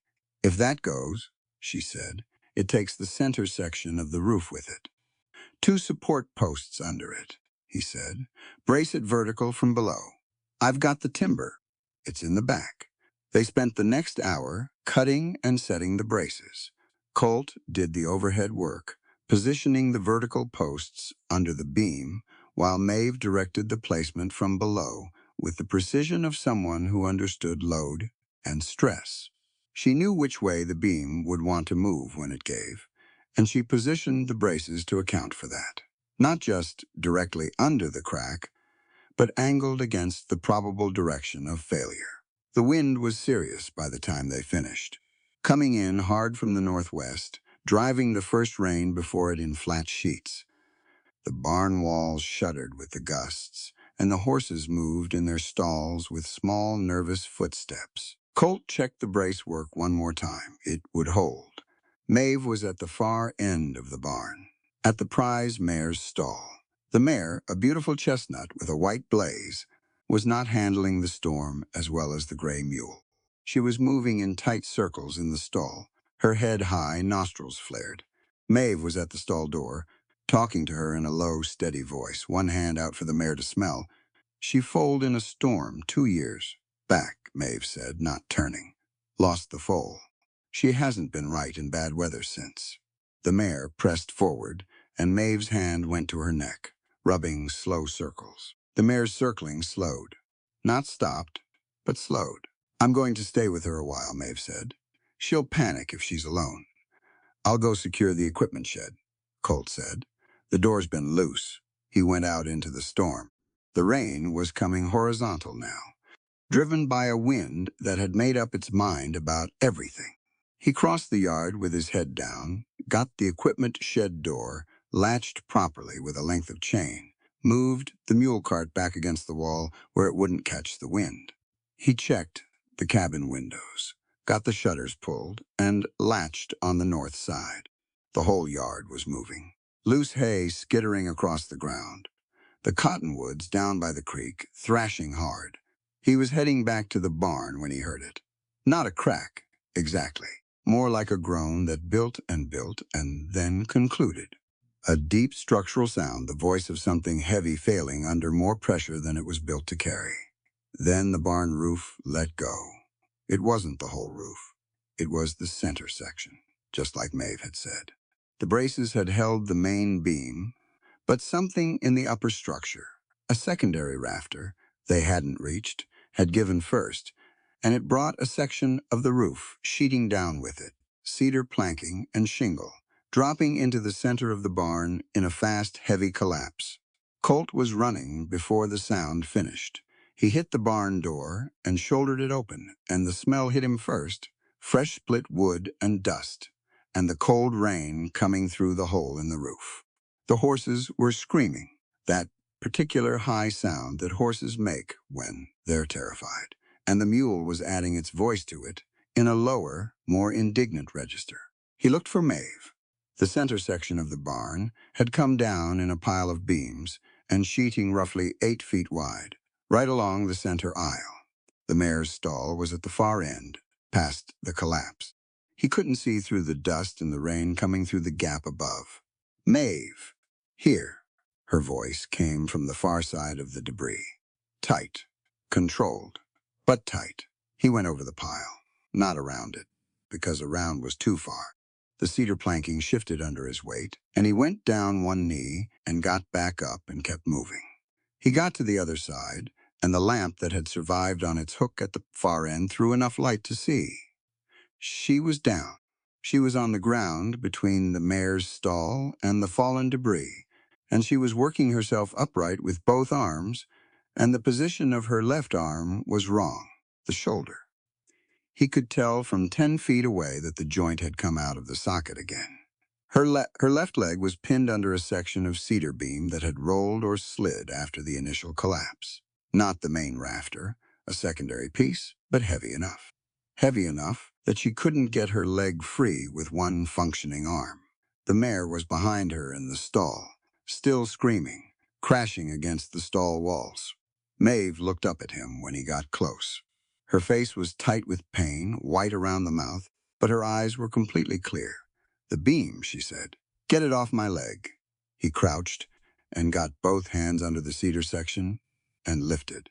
It was heavy, waterlogged from old storms, probably 300 pounds of it. He got it up 6 inches, and she pulled her leg free, and then he let it back down. She got herself up to sitting, her back against the stall boards. The mare was kicking behind her, the wood flexing with every blow. Maeve reached back without looking and put her palm flat against the boards and said something low, and she felt the kicking ease a fraction. Colt crouched in front of her. He could see the shoulder clearly now. The joint had gone posterior, the same displacement as before, but different in character. Harder the muscle around it, already tightening in a defensive spasm that would make reduction more difficult by the minute. He'd seen shoulder reductions done badly. He'd seen them leave a man with a shoulder that never sat right again. He'd done two himself, once on a cavalry trooper and once on a Mexican rancher who'd been thrown from a horse, and both times it had required force applied in exactly the right direction, and both times he'd hesitated because hesitation felt like caution. Hesitation in those cases hadn't been caution. It had been fear of causing pain, and it had made the pain last longer. He looked at the shoulder, and then at her face. "I need to put that back," he said. "I know. The longer we wait." "I know, Dawson." She was breathing through her nose, in short, deliberate pulls, managing the pain the way she managed everything, with a system. "Do it." He positioned himself, one hand on her elbow, one ready at her hip to stabilize. The reduction required traction and rotation done simultaneously, smooth and continuous. And the key was not stopping once you started, because stopping partway was worse than not starting at all. He felt the hesitation come up in him, the automatic reluctance to grip hard on a woman who was already in pain, to use force on someone who'd been through enough force in the last week and a half. He looked at her shoulder and thought about doing it gently, about finding some slower, less jarring approach. Her hand came up and grabbed his collar. She grabbed it hard, her fingers twisted in the fabric, and she pulled his face close to hers, and her eyes were absolutely direct and completely without doubt. "Don't be gentle," she said. "I need you rough." She said it through her teeth, her voice low and raw and certain. She moaned slightly with the pain of even reaching for him, and it cost her. He could see it cost her, but her grip on his collar didn't loosen and her eyes didn't waver. "I need you rough," she said again. He stopped hesitating. His hands locked around her hips, both of them, a grip that was firm and complete and without apology, anchoring her against the stall boards. Then he moved his right hand to her elbow, applied traction along the axis of the arm, and rotated. She made a sound that he would not forget. Not a scream. Something controlled and terrible and private. The sound of a person absorbing something enormous and not letting it break them. The joint went back with an audible pop, clean and complete. The kind of reduction that only happens when you do it right and fast and without stopping. She went still. Her head dropped back against the stall boards, and she breathed. Long and slow, the pain changing shape as the joint settled into correct position, moving from the sharp electric agony of displacement to the deep, spreading ache of a joint that had been through too much. His hands were still on her, one at her hip, one now moving to support the arm at the elbow, holding the shoulder in position. The rain was coming through the hole in the roof above them, cold and straight, hitting the debris pile and running in dark streams across the barn floor. The mare had gone quiet behind her, pressed against the far wall of the stall, watching with wide eyes. Maeve lifted her head. Her face was wet, from the rain and from the tears that had come without her permission during the reduction. The involuntary kind that weren't about sadness, just about a body's honest response to a level of pain it couldn't entirely contain. She didn't apologize for them, and she didn't wipe them away. She looked at him. He was still crouched in front of her, his hands still on her. The grip loosened now, but not gone. They were close. The way proximity worked in the tight space between the stall and the debris. Closer than they'd been in the cabin.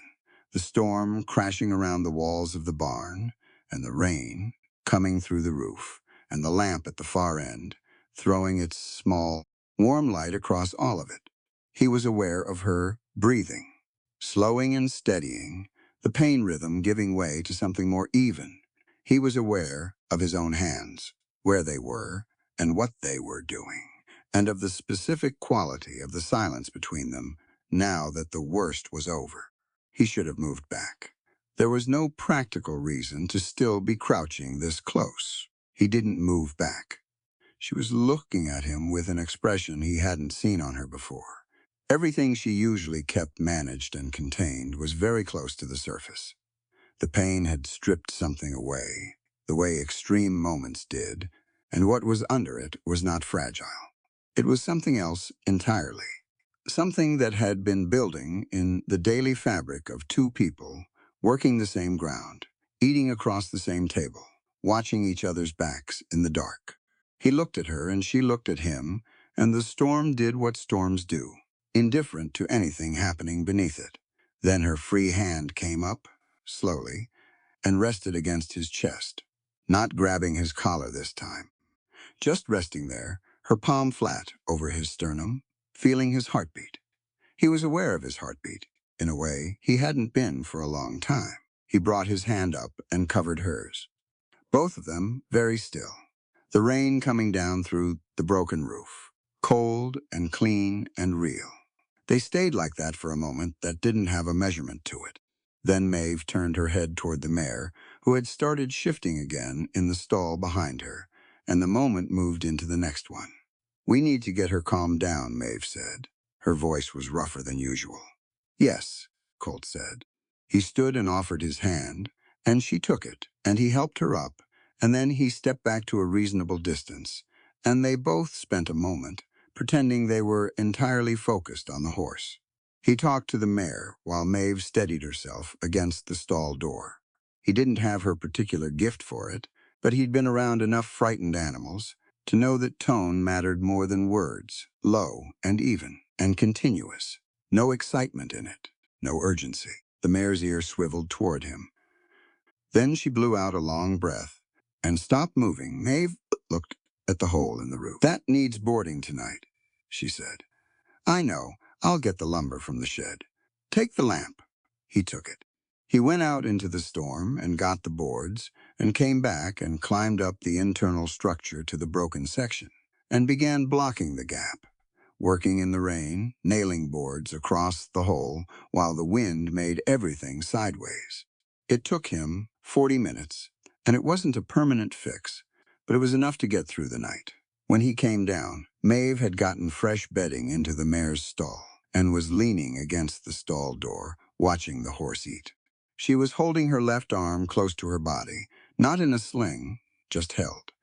The shoulder settled back into place, but tender, the kind of tender that would be stiff and miserable by morning. She was soaking wet from the rain coming through before he'd boarded the gap. Her hair was down from whatever she'd had it in, wet and dark against her neck. She looked at him when he came down. He looked at her. Neither of them said anything for a moment. The barn was quieter now, the boarded gap cutting the worst of the wind noise, the rain reduced to a steady low sound against the walls. The horses had settled. The mule was already asleep in its stall, which said everything you needed to know about mules. "You didn't stop," she said. "No, you almost did."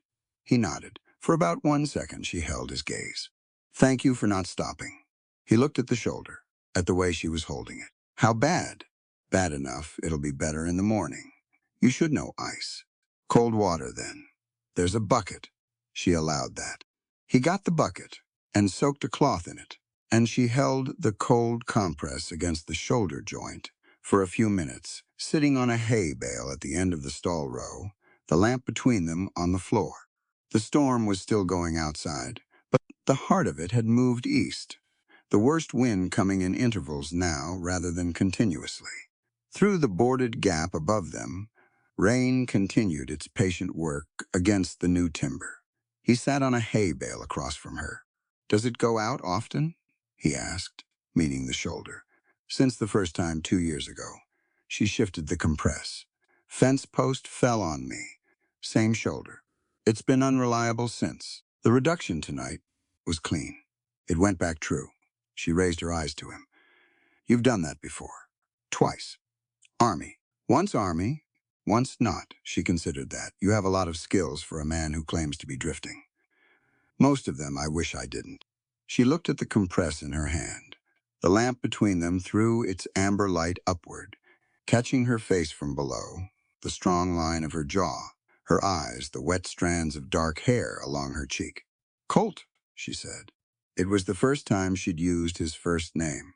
He'd noticed she'd been careful with it, using Dawson at the table, not using anything when they were working. The first name landed differently. "Yeah," he said. She looked at him across the lamp, the distance between the two hay bales, a space that was both small and significant. "After tonight," she said slowly, "we might want to talk about how long you're planning to stay." He held her gaze. "I was thinking as long as it takes." "As long as what takes?" "Whatever's coming." She was quiet. Outside, the storm made a long, slow sound against the eaves, the kind of sound a storm makes when it's working out its last energy, spending itself against whatever it can reach. "All right," she said finally. "Just that. All right." He picked up the lamp and stood. "We should get inside," he said. "You need dry clothes and something hot." She stood up from the hay bale, slower than usual, the shoulder telegraphing its objection. She didn't ask for help getting up, and he didn't offer it. He just walked beside her to the barn door, and she walked beside him, and they went out together into the wet, post-storm dark and crossed the yard toward the lit window of the cabin, shoulder to shoulder, not quite touching, almost. The rain came down soft and steady around them. The worst of the storm passed but not gone, the valley holding its breath between one thing and what came after it. He opened the cabin door, and she went in first, and he followed and got it closed against the cold. The fire had burned low. He built it up while she changed into dry clothes behind the curtain, and by the time she came back out, the room was warming, and the coffee he'd put on was close to ready. She sat down at the table, and he poured 2 cups and sat across from her. She held the cup in both hands, her left hand gripping it a little tentatively, testing the shoulder's range. Better than it would have been.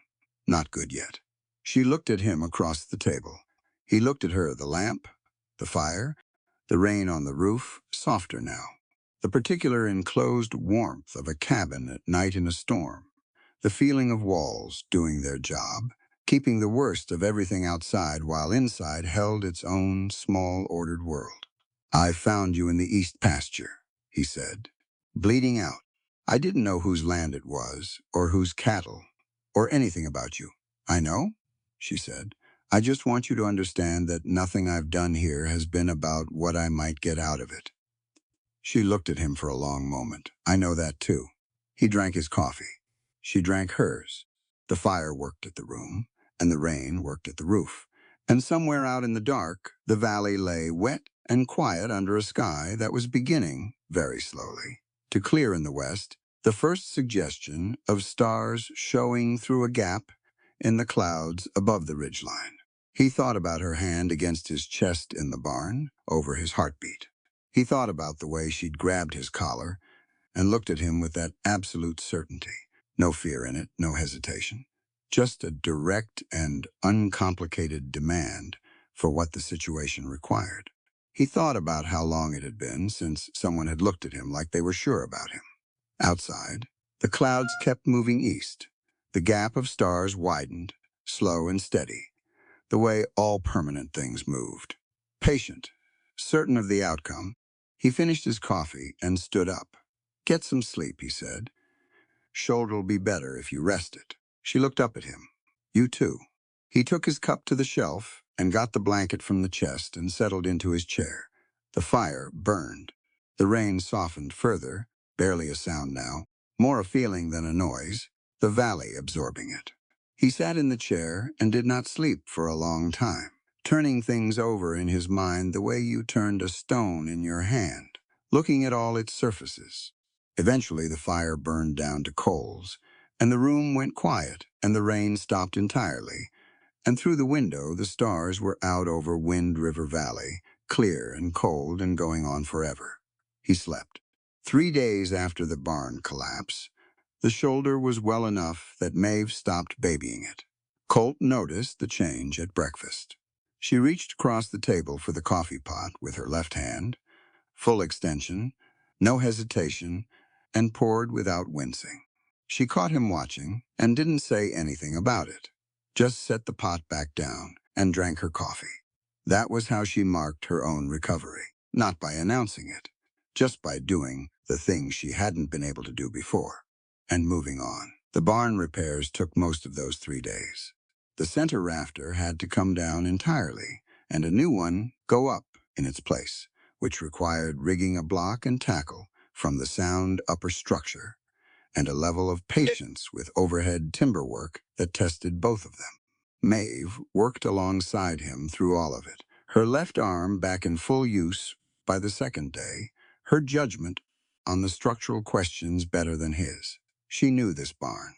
She knew which timbers were sound and which had been borderline before the storm, and she made the calls on what to replace and what to leave with the confidence of someone who couldn't afford a second failure. By the third evening, the roof was solid. New rafter, new sheeting, fresh shingles on the repaired section. It wouldn't be the prettiest barn in Wind River Valley, but it would stand through whatever came next. Colt came down from the roof in the late afternoon of the third day, and Maeve handed him a canteen, and he drank half of it, standing in the yard, looking up at the repaired section. "That'll hold," he said. "It'll hold," she agreed. They stood there for a moment in the particular satisfaction of finished work, the kind that didn't need talking about. The evening came in warm after the storms, the valley doing that thing it sometimes did in late summer, where the weather turned generous and soft for a stretch, as if making amends for the violence of the week before. Clear skies, light wind from the south. The grass was green from all the rain, greener than it had been all season, and the cattle were moving well in the east pasture, filling out on the good grass. Supper was quiet and easy that night. She made something with the last of the dried venison and some wild onions she'd pulled from along the creek bank, and it was the best meal she'd made since he'd been here, the flavors working together, in a way that simple ingredients sometimes managed when the person cooking them understood what they were doing. He said so. She said the onion made the difference and went back to eating.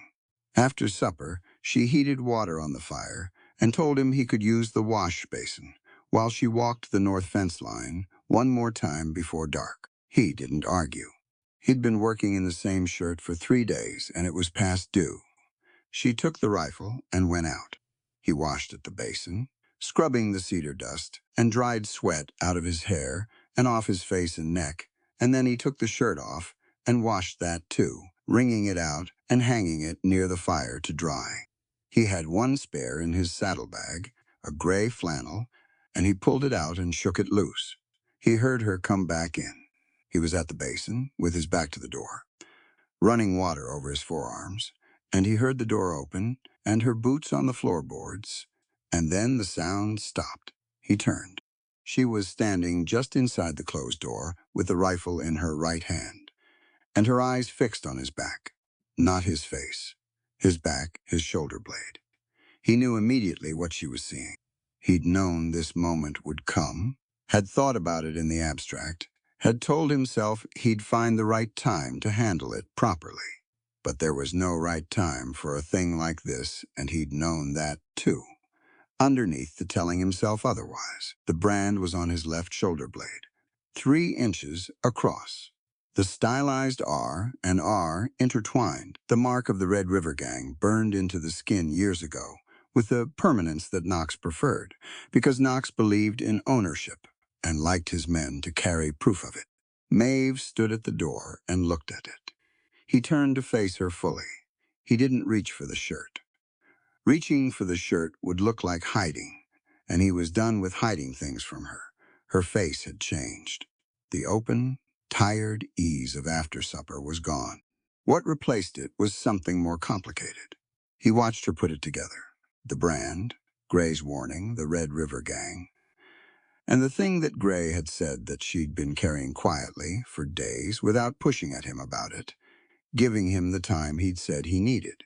She'd given him the time. And in that time, she'd been washing his shirt. He looked at the basin and at the wet cloth draped over the edge of it and understood exactly how this had happened. She'd come in to put her rifle up, and she'd seen him at the basin, his back to her, the brand right there in the lamplight, like a signature on a document. She'd been trying to read for 2 weeks. Take the gang responsible for the raid that killed her late husband, Gray had said. The Red River brand. The exact gang. He watched her work through it, and he stayed where he was, and didn't speak, because there wasn't anything to say yet that would help. Her jaw set. She moved. She was across the cabin in 3 strides, and the rifle came up, and the barrel was at his chest, close enough that he could feel the cold of it through the air between them. Her right hand was on the grip, finger near the guard, and her left hand was at the forestock, and her eyes were on him with an expression he'd never seen on her before. Not fear. Maeve Sullivan was not afraid of him. She'd never been afraid of him. This was something that lived past fear. This was the look of someone who had organized their pain and their loss and their survival into a bearable shape over 2 years of hard work, and who was now looking at the possibility that the shape had been built on something false. That brand, she said. Her voice was controlled, but it cost her. He could hear what it cost her. Yes, he said. The Red River Gang. Yes. Say it, she said. Say what it is. It's the Red River brand. I rode with that outfit for 3 years. The rifle didn't waver. Her eyes didn't move from his face. My husband, she said. Daniel Sullivan. He was killed 14 months ago. 2 men came to this property, and they burned the North Outbuilding, and they shot him when he came out to defend it. Her voice stayed level by force of will. The men who came were Red River. It came out afterward. A man from the county who investigated identified the style of it, the method. Knox's crew. Colt held her gaze. I know you know. I found out after. When I was in Wichita Falls recovering from the shooting, Knox told the crew he'd made an example of a troublesome settler in Wind River. I didn't know it was this property. I didn't know the man's name until you told me. She absorbed that. He could see her doing it, testing it against what she knew, against what his behavior had been for 2 weeks, against the arithmetic of a man who would haul a stranger through a storm and dig a bullet out of her, and sleep in a chair for 12 nights without asking for anything. The rifle stayed up. Were you there? She asked. No? He said it plainly. I was not in Wind River Valley 14 months ago. I was in Texas. I can tell you the name of the doctor in Wichita Falls who treated me in the date range, and you can verify it. She looked at him hard, looking for the lie in it. He let her look as long as she needed. But you were part of that outfit, she said. I was. You rode under Knox. For 3 years. And then he shot me and left me for dead because I wouldn't do what he told me to do. And I've been trying to work out what I owe for the years before that refusal ever since. A long silence. The fire in the hearth made its small sounds.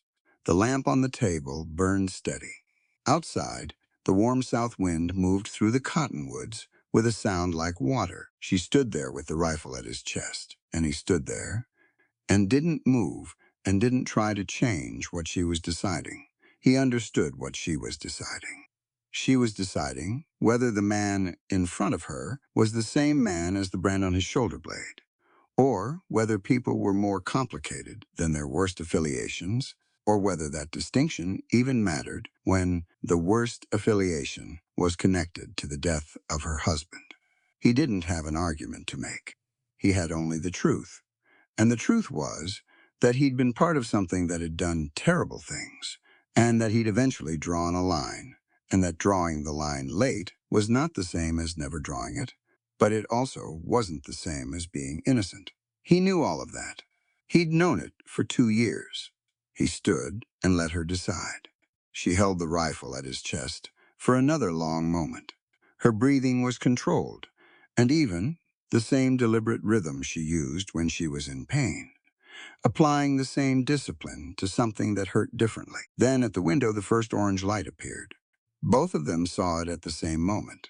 It was on the perimeter.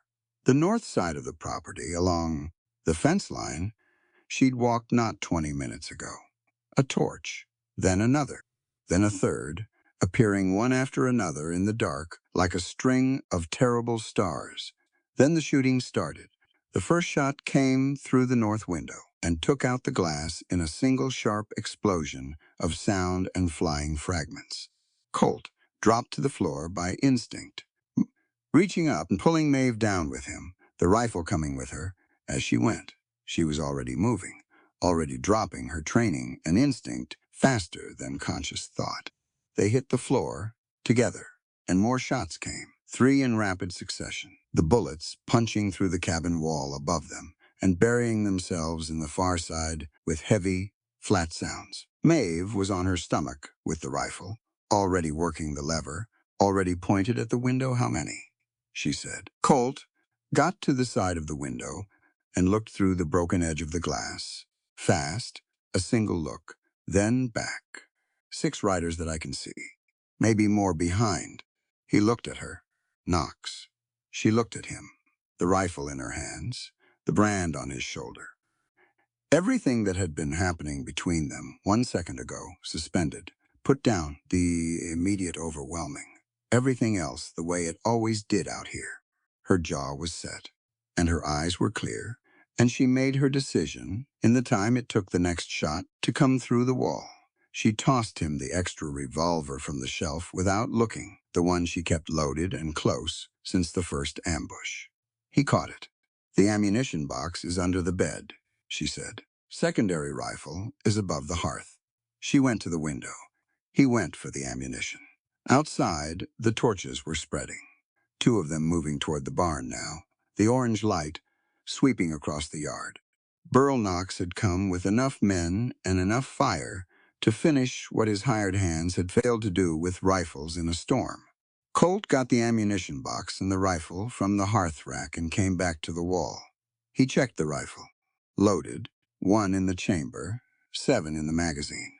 He broke the box and filled his pockets with loose rounds. Maeve fired twice from the window in quick succession. Outside, someone shouted. "One of the torch men," she said, pulling back from the window. Not cold, not pleased with herself, just informational, telling him what she'd done the same way. She told him how many post holes needed digging.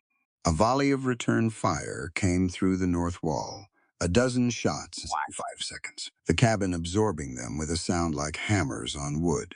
Colt went to the south window and checked the south side of the yard. 2 riders coming around to flank. He raised the rifle and fired once through the glass, and one of the riders pulled up hard and turned his horse. 2 flanking from the south, he said. 1 down, 1 pulling back. That leaves 4 on the north side minimum. She was reloading, smooth and fast. "They'll rush the door if we let them get close." He moved to the east wall.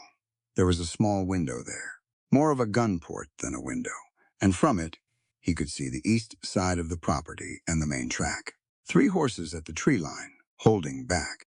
One of them was larger, sitting differently than the others, and even at that distance in the torchlight, there was something about the posture of the rider that he recognized. Knox, commanding from the rear, the same way he always commanded. He sent men forward and watched and adjusted from safety. Colt watched the tree line. "Knox is at the east tree line," he said, with 2 others holding position. Maeve came to the east wall and looked through the gun port. She looked for a long time without speaking. Colt watched her look at the man who had ordered her husband killed. He watched her face. She was utterly still. Her breathing slowed down rather than up. which was the opposite of what most people did in proximity to the thing they feared or hated most. She got quieter the closer she got to the center of it. She stepped back from the gun port. "He'll wait until his men breach," she said. "He doesn't take personal risks. Never did." She looked at Colt. A fast, complete look, taking stock of everything. "We need to hold this through the night," she said. "They've got numbers, but we've got walls and ammunition, and we know this ground, and if they fire the cabin, then we make our way to the root cellar under the barn, and they spend the night burning an empty building." She moved back to the north wall. "Knox wants the land. He can't collect on it if he burns the deed documentation inside it. He'll restrain the fire." She was right. He knew she was right because he knew Knox, and Knox was above all else a businessman who understood what damaged his own interests. 2 more shots came through the north window. Maeve returned fire, once from the edge of the window frame. Another shout from outside. Colt moved between the south and east windows in a rotation, keeping eyes on both approach vectors, returning fire when he had something to fire at, and holding his ammunition when he didn't. He'd fought in close defensive positions before, in the army and after, and he knew the discipline it required. Every shot had to mean something. You didn't fire to make noise. You fired to change someone's behavior, or stop it permanently. Maeve knew the same discipline. He could see it in her firing pattern, measured and deliberate, never panicked, choosing her moments. Between volleys, she reloaded and moved and repositioned with a methodical calm that would have been impressive under any circumstances and was extraordinary under these. The initial assault lasted about 20 minutes. Then the shooting from the north side dropped off, not stopped, dropped off, pulling back to a waiting pattern, the riders repositioning to the tree lines on 2 sides, holding the perimeter. Knox was regrouping.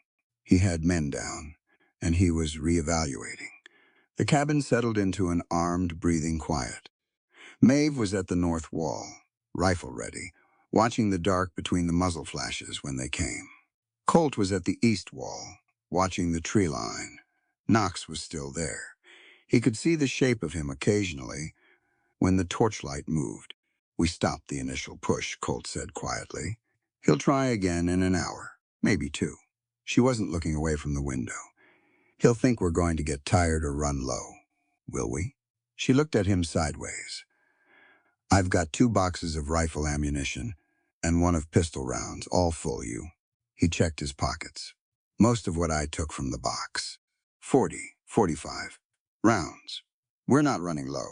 He leaned his back against the wall and looked at the ceiling for a moment, letting his eyes rest in the dark. She was 2 feet away, her back against the same wall, the rifle across her knees.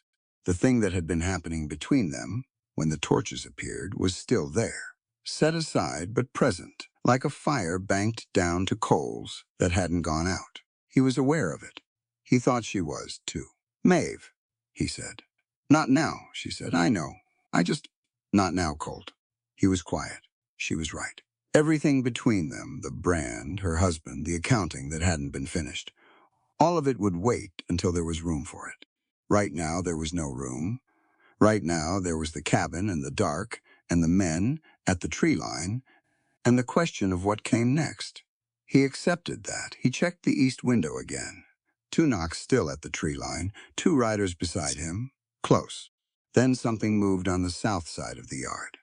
A single rider, coming fast and low along the fence line, using the dark between the torches. Colt went to the south window and fired once, and the rider pulled up and turned and went back the way he'd come. "South side probe," he said. "Testing the gaps," she said. "Looking for which window we're weakest on. East window's the smallest, if they figure that out. They already know. Knox built that gun port.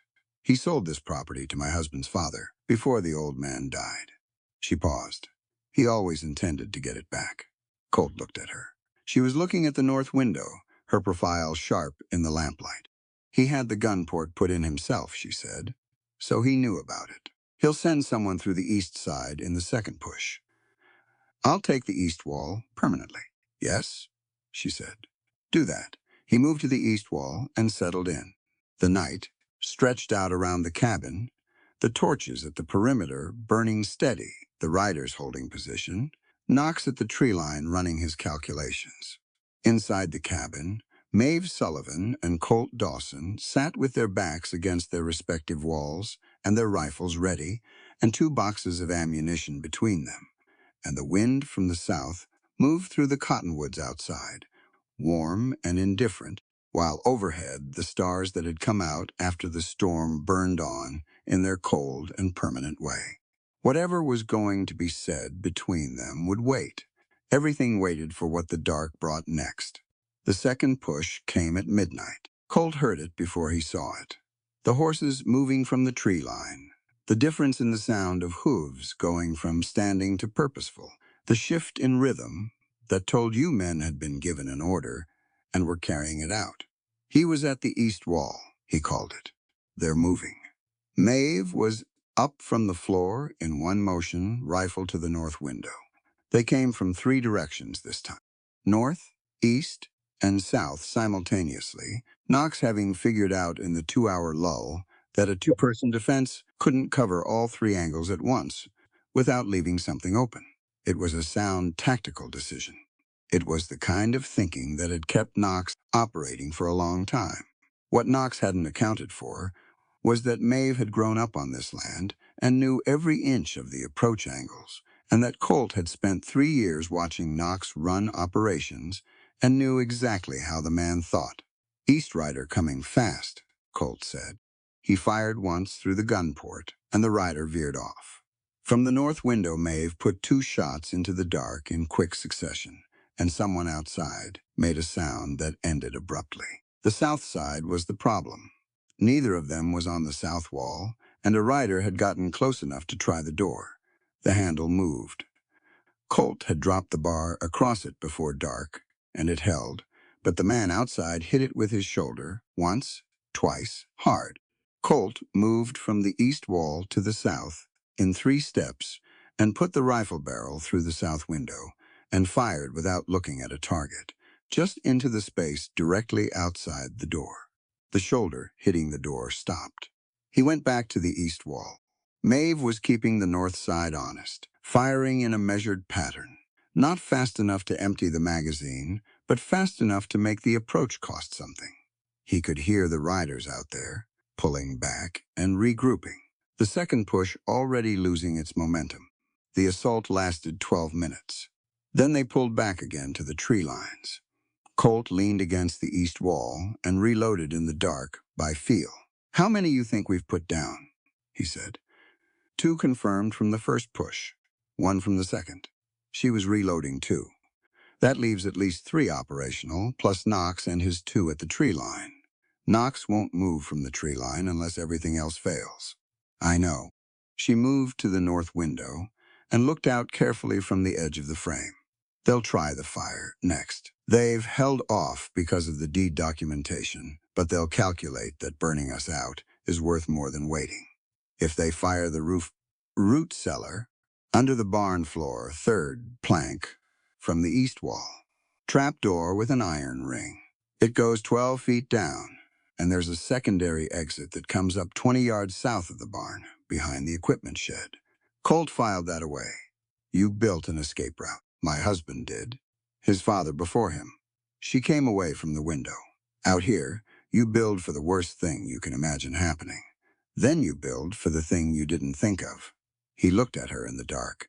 The lamp had burned low, and he'd shut it down an hour ago to keep from silhouetting them against the windows. The only light was the torchlight coming in through the broken glass, orange and unsteady. She was a shape in that light, upright and still, the rifle easy in her hands. He moved to the north wall and looked through the window from the edge of the frame. The torches at the north perimeter were moving, slowly, spreading laterally along the fence line, and he understood what that meant. "They're going to the barn," he said. She was at his shoulder immediately, looking. 2 torches moving toward the barn, the riders going wide to stay out of the firing line from the cabin windows. "If they fire the barn with the animals inside," she started. "I know." He looked at the barn, 60 feet from the cabin door. Open ground between. The riders with the torches were approaching from the north angle, which put them on the far side of the barn from the cabin, sheltered from the cabin windows by the barn itself. It was a clean, tactical move. Knox had thought it through. "I have to go out," Colt said. "That's open ground. They're sheltered behind the barn. From the cabin, you can't get an angle on them. From the east side of the yard, you can." She looked at the door, and then at him. He could see her running the geometry of it, the angles and distances, and where the other riders were positioned. "The north riders will see you cross the yard," she said. "Yes, that's where I need you." She held his gaze for a moment. Then she went to the north window. "Go," she said. He lifted the door bar and went through the door low and fast, moving right immediately, away from the direct north line, staying close to the cabin wall for the first 15 feet. He heard a shout from the north tree line. Maeve fired twice from the window behind him, and the shouting stopped. He ran. The yard was lit poorly by the distant torches and the thin starlight, and he moved through it as fast as he'd moved anywhere in years, his boots on the hard ground and the rifle in both hands and the east wall of the barn coming up. He hit it with his shoulder, pressing flat against the boards, breathing. From inside the barn, the horses, the mare's high, frightened calling, the mule adding its voice, the younger horses crashing against their stall boards. They smelled the torch smoke. He went around the south corner of the barn. The two riders with the torches were at the north end of the barn wall, 10 feet from him, having come around the far side. They hadn't expected anyone to come from the south. He had about 2 seconds of their surprise to work with. He put one down with the rifle, and the other dropped the torch and went for his own gun, and Colt was on him before he cleared the holster. A sharp, hard blow to the gun hand, with the rifle stock, the revolver going into the dirt. The man was big and desperate, and he swung wide. Colt took the swing on his left shoulder and answered it with the butt of the rifle. Once, efficiently, and the man went down. The dropped torch was on the ground near the barn wall, not yet igniting the dry wood. Colt kicked it away from the boards and stamped it out. He moved back to the east wall of the barn and looked at the yard. The north riders were repositioning, trying to get an angle on where he'd gone. Maeve was keeping them from getting it, firing from the north window, in short, controlled bursts that forced the riders to keep their heads down. He took the north riders from the east angle. 2 shots, 2 horses spooked, and riders losing control, 1 man down, 1 pulling back fast. A shot came from his left that he didn't see coming. It hit the outside of his right thigh, grazing, slicing through the outer muscle without finding bone. He felt it as a line of heat rather than the pain coming a second later, and he went down to one knee and stayed there because getting up too fast on a hit leg was how you fell down again. He assessed it in about 3 seconds. Bleeding. Not arterial, not deep, but bleeding freely. He could move on it. He had maybe 20 minutes before the blood loss became a real problem. He got back up and moved to the south corner of the barn. From there, he could see the east tree line and Knox. Knox was still on his horse at the tree line, his 2 remaining riders beside him. He was looking at the barn, calculating, and even at 40 yards in the torchlight, Colt could see the calculation going wrong for him. 2 men down at the barn. North riders broken up, the cabin still standing and shooting. Knox wasn't the kind of man to throw himself at a position that wasn't breaking. He was the kind of man to cut losses and regroup and come back with more men and better preparation. Colt had seen him do it before. If Knox rode out of here tonight, he would be back, not in a week, maybe not in a month, but he would be back with enough force to make tonight look like a courtesy call. And the next time there wouldn't be a storm to help or a structural advantage to hide behind. Colt looked at Knox at the tree line. He looked at the distance, 40 yards. Long shot in poor light with a rifle that hadn't been zeroed since he'd borrowed it from Maeve's rack. He knew the rifle. He'd fired it twice tonight, and he had a feel for it. Long, but possible. He heard the cabin door open. He turned. Maeve was crossing the yard at a run, low and fast, her rifle in her right hand. She reached the barn wall and pressed against it beside him, breathing hard from the run. 3 riders broke from the south perimeter, she said. They're gone. Riding out. Knox is cutting his losses. She looked at the tree line. At Knox on the gray horse, even now turning his animal. She raised her rifle.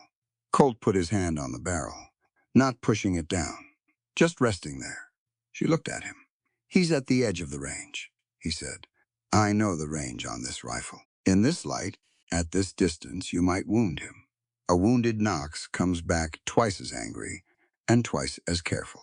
She held the rifle up for another moment, her eyes on the tree line, on the shape of the man who had ordered her husband's death, now turning his horse in the darkness at the edge of her land. Then she lowered the rifle. Knox rode into the dark and disappeared. The remaining torches at the perimeter guttered and went out one by one as the riders who'd held them retreated. In 5 minutes, the yard was dark, except for the stars and the faint glow from the cabin window. The shooting was over. Maeve looked at him. Then she looked down at his leg.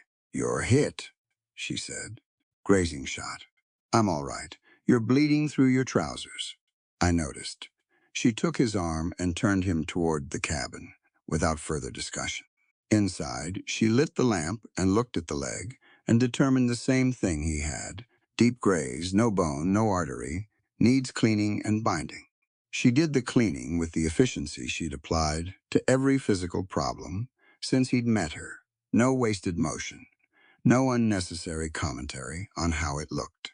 It looked bad enough that he was glad she wasn't commenting. She packed it and bound it and tied the binding off tight. Keep your weight on it, she said. Don't favor it or the muscle will seize. I know how wounds work, he said. She looked up at him from her crouch and something moved across her face. Recognition. He'd said that same sentence to her about fevers on the second night. She'd said it back to him now, and they both heard the echo of it. She stood. The cabin was a wreck. 3 windows with broken glass, the north wall showing daylight through 2 bullet holes, the table knocked sideways where they'd taken cover during the first volley.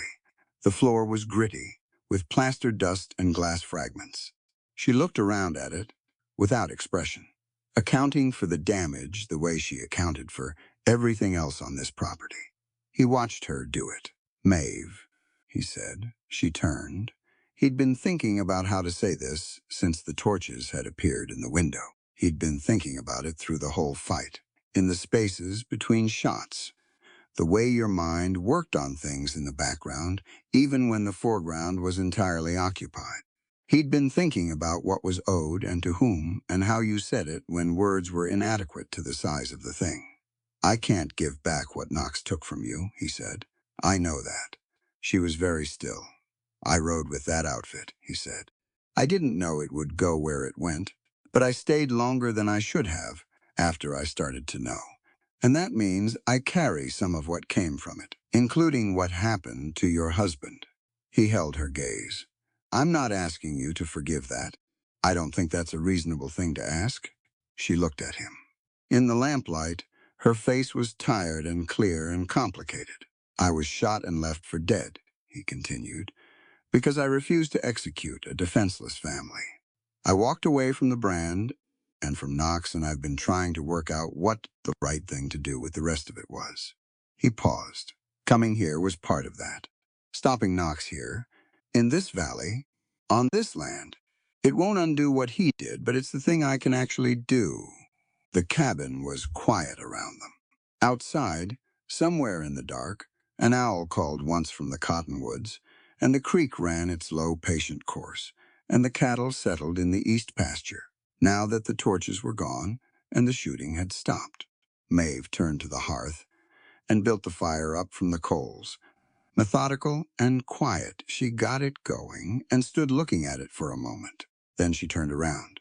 Knox killed my husband, she said. And you rode under Knox.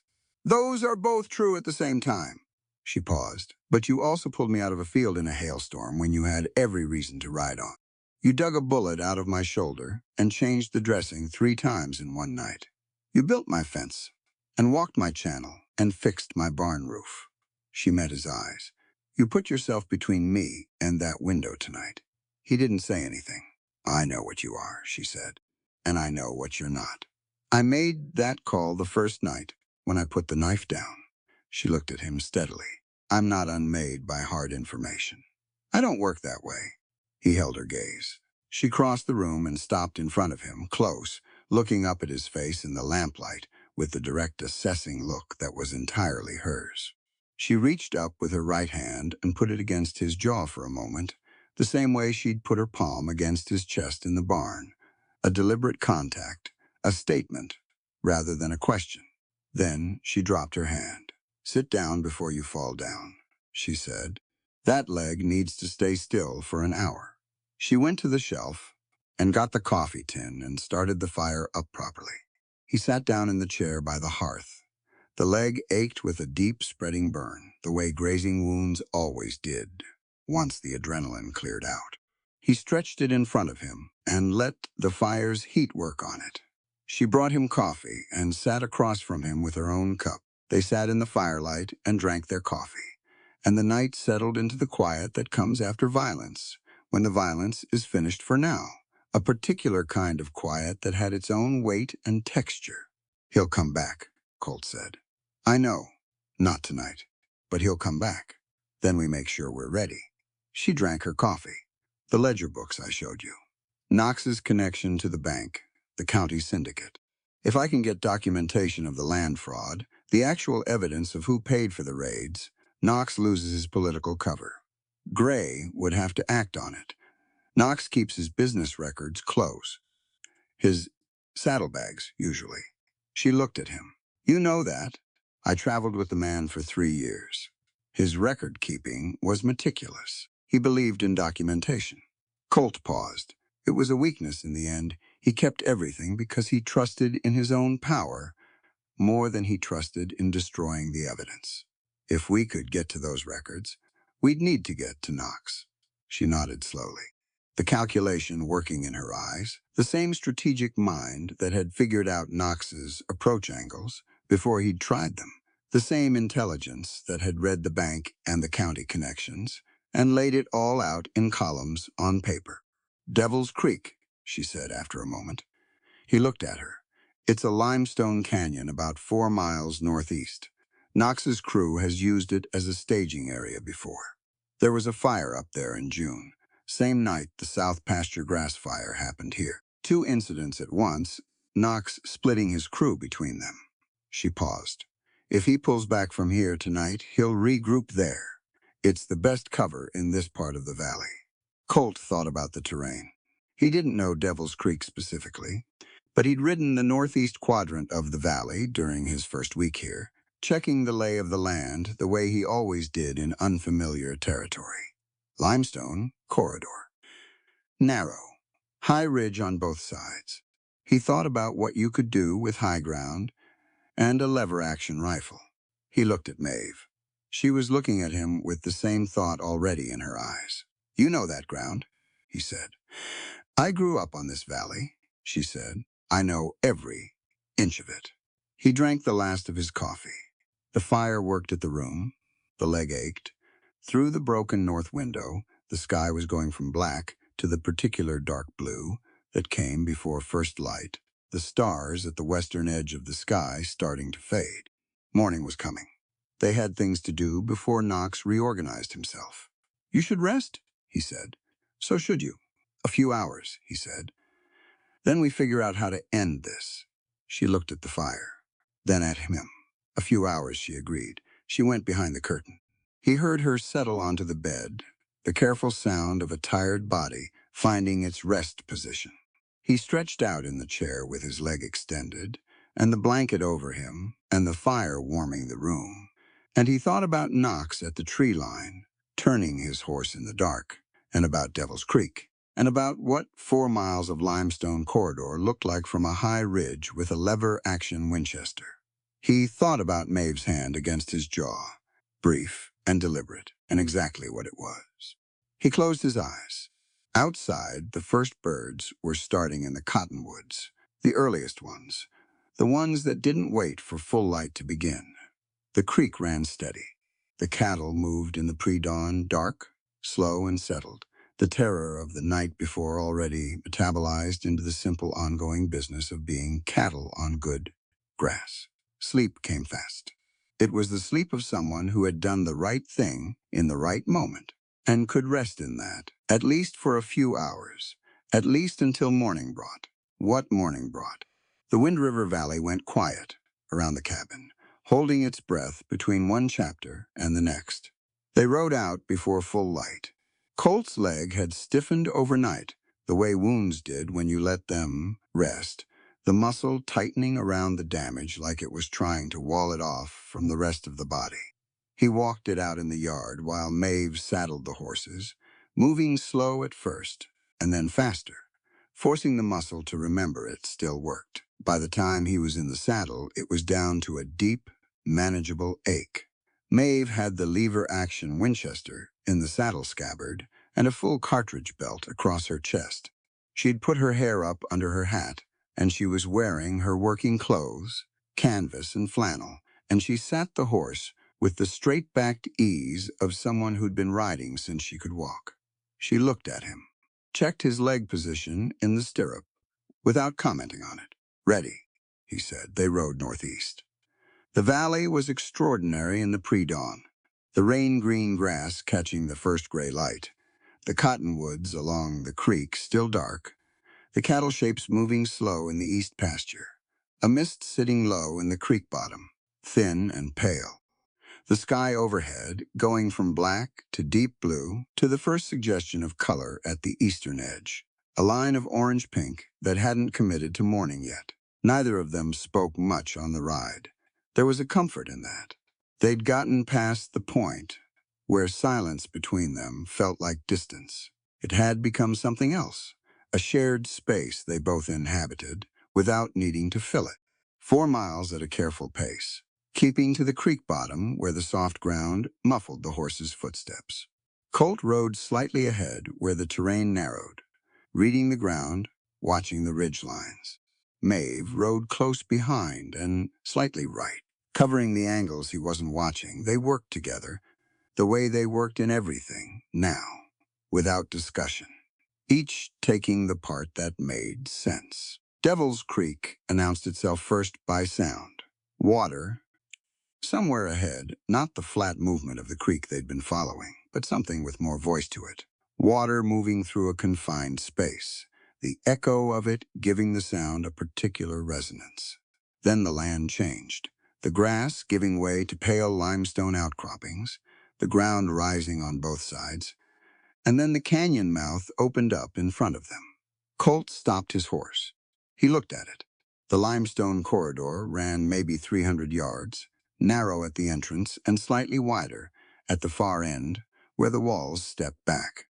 The walls themselves rose 40-50 feet on each side, pale gray rock streaked with mineral stains, carved over centuries by water into vertical faces, with ledges and shelves at irregular intervals. The floor of the canyon was sandy creek bed, flat and open, with no cover at all. It was a beautiful piece of terrain if you were above it. It was a killing ground if you were in it. He turned to Maeve. "The high ridge. Left side or right?" She looked at both. "Left, it runs all the way to the far end without breaking. Right side has a gap about 2/3 of the way. Anyone in the canyon could use that gap to get up and flank. Left side it is." He looked at the canyon mouth. "They're already in there." "How do you know?" "Smoke," he pointed. Just visible above the far rim of the left ridge, a thin gray thread of it, the kind a small campfire made in still morning air. "They camped last night. That's their breakfast fire." She looked at the smoke. Still there. Knox wouldn't move before light. He's methodical about dawn approaches. Colt studied the left ridge. "I go in the canyon, draw them out, and down the corridor. You're on the ridge with the Winchester." She held his gaze for a moment. "You're the bait. I know the ground now, and Knox will want me specifically.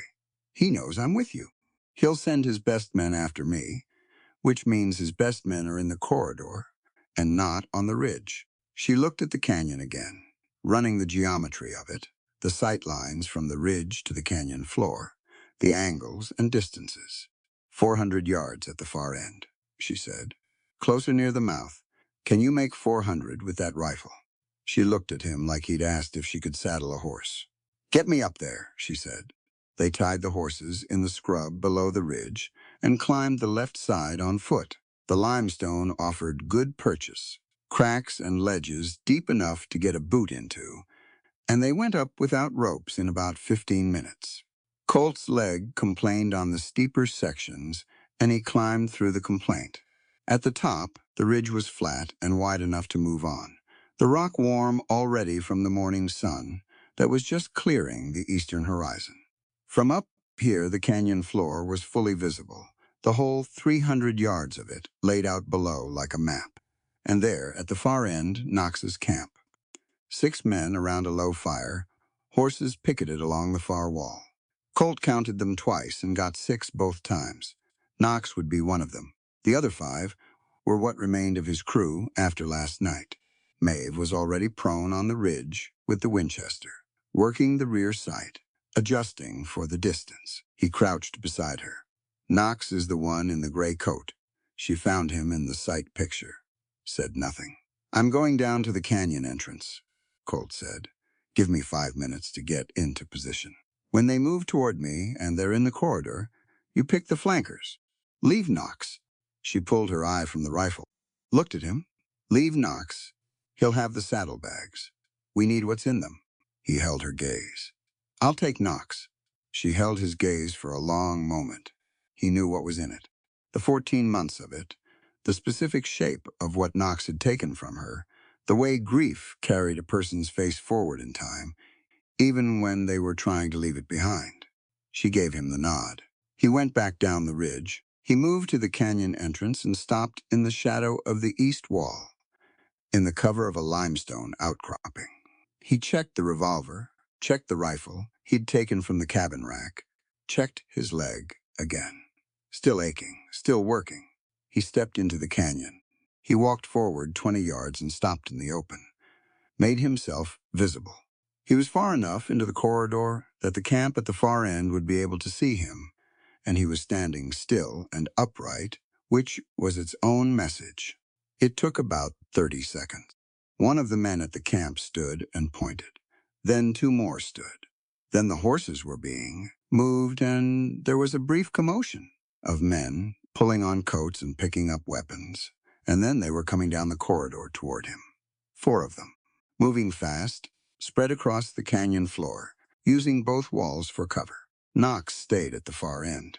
Colt turned and walked back toward the canyon mouth, at a pace that said he was retreating without running. He wanted them committed to the corridor. He wanted them deep enough in that they couldn't pull back to the camp before Maeve had her shots. He looked up at the left ridge. She was there. He couldn't see her at this distance, prone on pale rock against pale rock, but he knew she was there, and he trusted that fact completely. He stopped at the canyon entrance and turned and raised the rifle. The 4 men were 70 yards into the corridor and still coming. The first shot from the ridge cracked through the morning air, and one of the 4 men went down.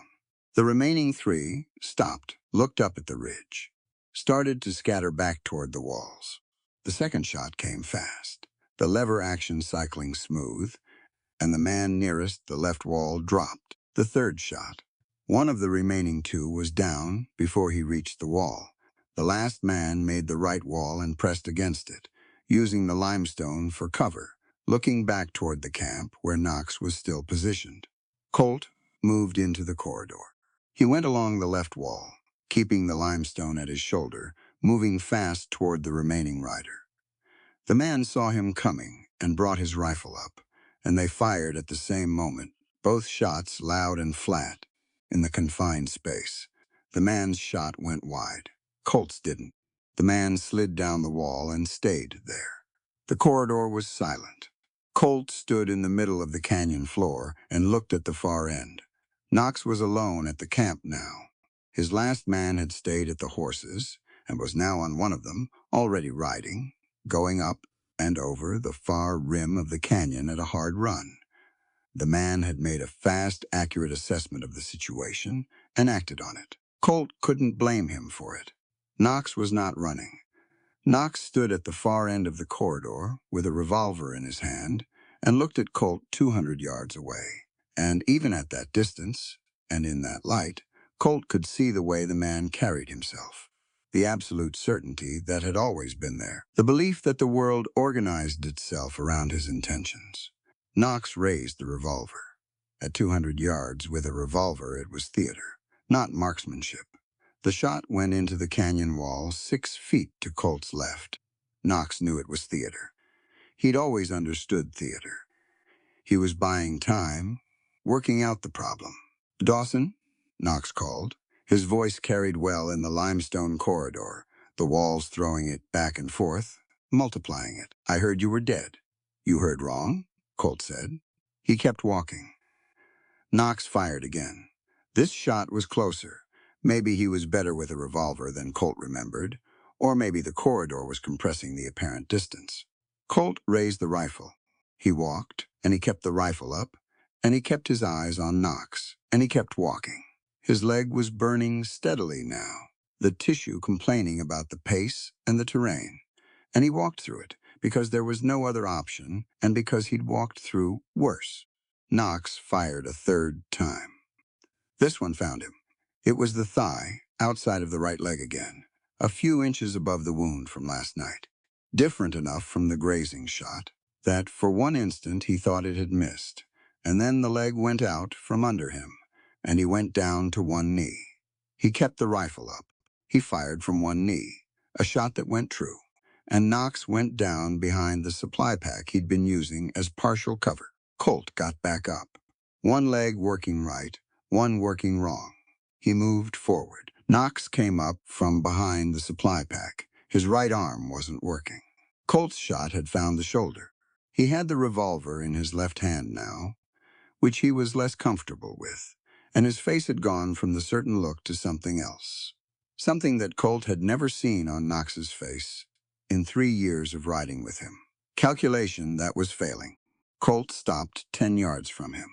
Knox looked at him, at the rifle aimed at his chest, at his own revolver, and what it could do from this range against a man already pointing a rifle at him. He lowered the revolver. "You always were sentimental," Knox said. 3 years, and you couldn't understand that sentiment is a liability. "It's not sentiment," Colt said. "It's a debt." "To who? Settlers? Dirt farmers? To the people you put me in proximity to." He kept the rifle steady. "Every person you hurt while I was riding with you. I carry a portion of that. This is how I pay it." Knox looked at him with the specific contempt of a man who genuinely couldn't understand what he was hearing. That incomprehension, Colt thought, was the most honest thing about him. Knox didn't understand human obligation to others because he'd never felt it. You couldn't fake what you'd never had. "The saddlebags," Colt said, "on the ground, away from you."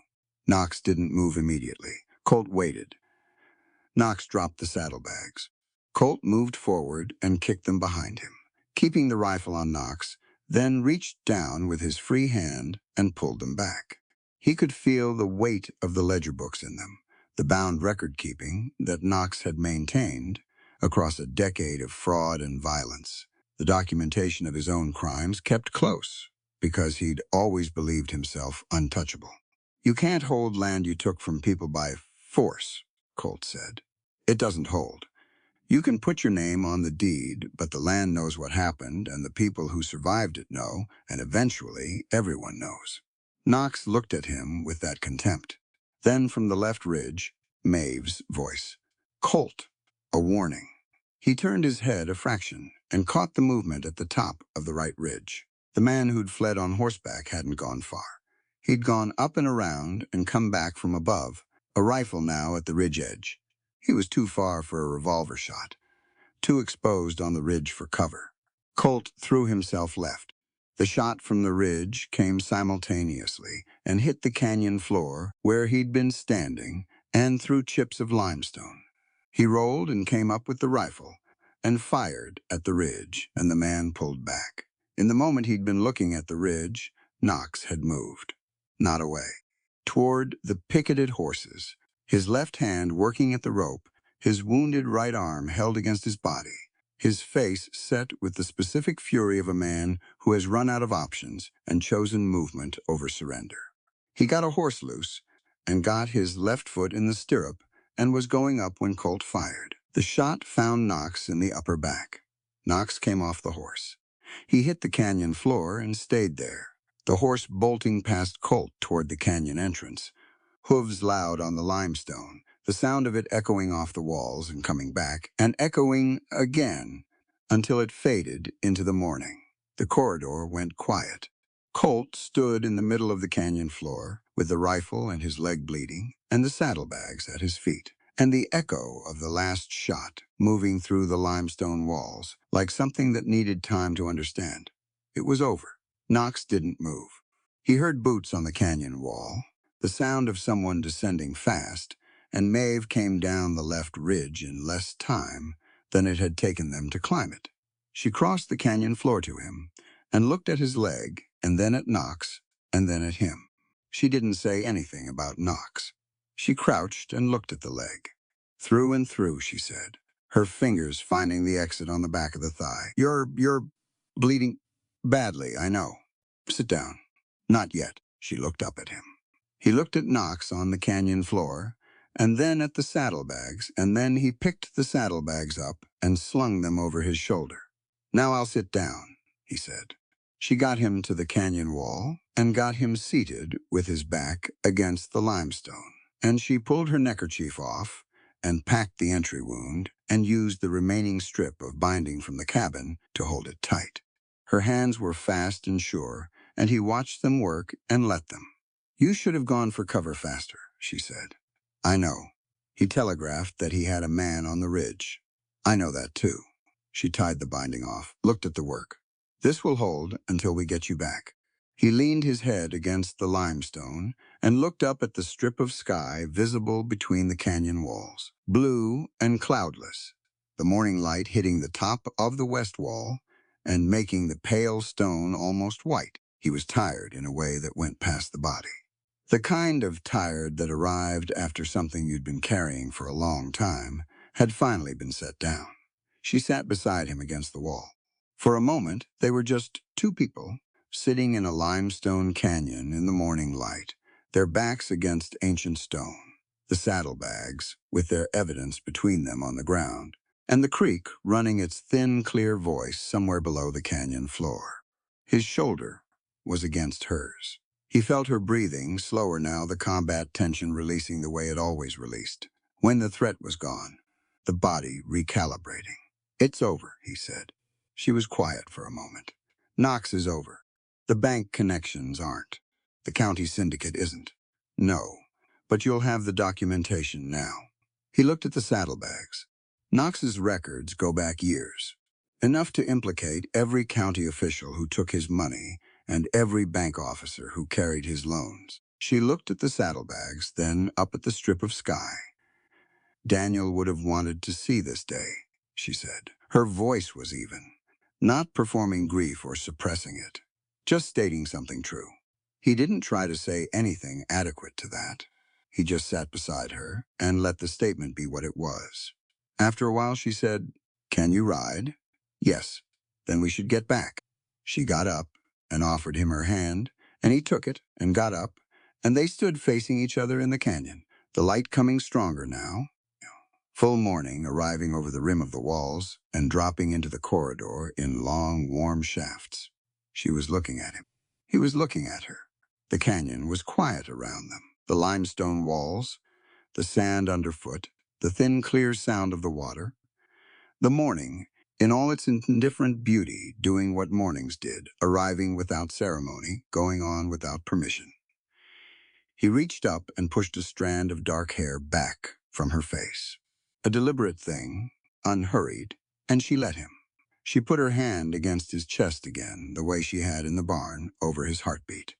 Her palm flat, feeling. What was there? Later, she said quietly. He understood. They were in a canyon 4 miles from her property with 2 horses to manage and a badly shot leg between them and saddlebag evidence that needed safekeeping. and a long ride back. Later was accurate. Later, he agreed. They went to find the horses. The ride back was slow. His leg made speed a bad idea, and neither of them pushed it. They rode through the morning valley, the sun up properly now, and the land showing everything it had, the green grass, the creek, running blue in the light, a hawk working the thermals above the eastern ridge in long, patient circles. The cabin came into view from the top of the last rise, and they stopped the horses for a moment and looked at it. It had taken a beating. The broken windows, the bullet holes in the north wall, visible even from this distance. But it was standing. The barn behind it was standing. The fence lines ran their clean geometry across the pasture, and the cattle were in the east field, and the whole spread was exactly what it had been built to be. Maeve looked at it. He watched her look at it. The specific quality of her attention to this piece of land, the relationship of a person to a place that they'd built and defended and refused to give up. It wasn't sentiment. It was something harder and more honest than sentiment. It was earned. She clicked her tongue and put her horse forward down the slope. He rode beside her. They came into the yard and unsaddled the horses in comfortable silence, and he carried the saddlebags to the cabin while she forked hay into the pen. He set them on the table and built the fire up and put the coffee on and sat down with his legs stretched out. In front of him, she came in after a few minutes. She looked at the saddlebags on the table, at the coffee already going, at him in the chair with his leg out. She took off her hat and hung it on the peg. She opened the saddlebags and took out the ledger books, 4 of them, bound in dark leather, and set them on the table and stood looking at them. She opened the top one and turned a few pages, ran her finger down a column of figures. He watched her read. He saw the moment she found what she was looking for. Her finger stopped. She read the entry twice. Then she closed the book carefully and put her palm flat on the cover. She looked up at him. "It's here," she said, "all of it." He nodded. She turned and went to the window and looked out at the valley for a long moment, her back to him, her shoulders straight. He let her have that moment. It belonged to her. When she turned back, her face was clear, the tiredness still in it, and the residue of everything the last 24 hours had required. But underneath all of that, something that had been absent since he'd first seen her in the grass beside the broken fence. Not happiness, exactly. Something quieter and more durable than happiness. Relief. The particular relief of a person who has held a line long enough that holding it has become its own purpose, and who can now put the weight down. She came to the hearth and poured 2 cups of coffee and brought them to the table, and sat across from him. He took the cup. She drank from hers, looked at the ledger books. Then at him the lamplight was doing its warm work in the room. Outside, the Wind River Valley was going about its September morning, the sun climbing, the grass drying out after all the rain, the cattle working the east pasture, the hawk still at its circles above the ridge. The fire in the hearth burned clean and even. He thought about the cave above Devil's Creek. They'd passed on the ride back, dry and sheltered, looking out over the creek bed, the firelight it would hold in the dark, the sound of rain on the stone above it. Later, she'd said. He looked at her across the table. She was looking at him. Later was coming. They slept. Not together, not yet. That was still ahead of them, still in the space marked later, and neither of them pushed at it. They came back from Devil's Creek and ate and dressed his leg properly, and then she went behind the curtain, and he took the chair and the blanket, and they slept the way. Soldiers slept after a battle, deep and without dreaming, the body taking what it needed. He woke in the mid-afternoon to the sound of her moving around the cabin.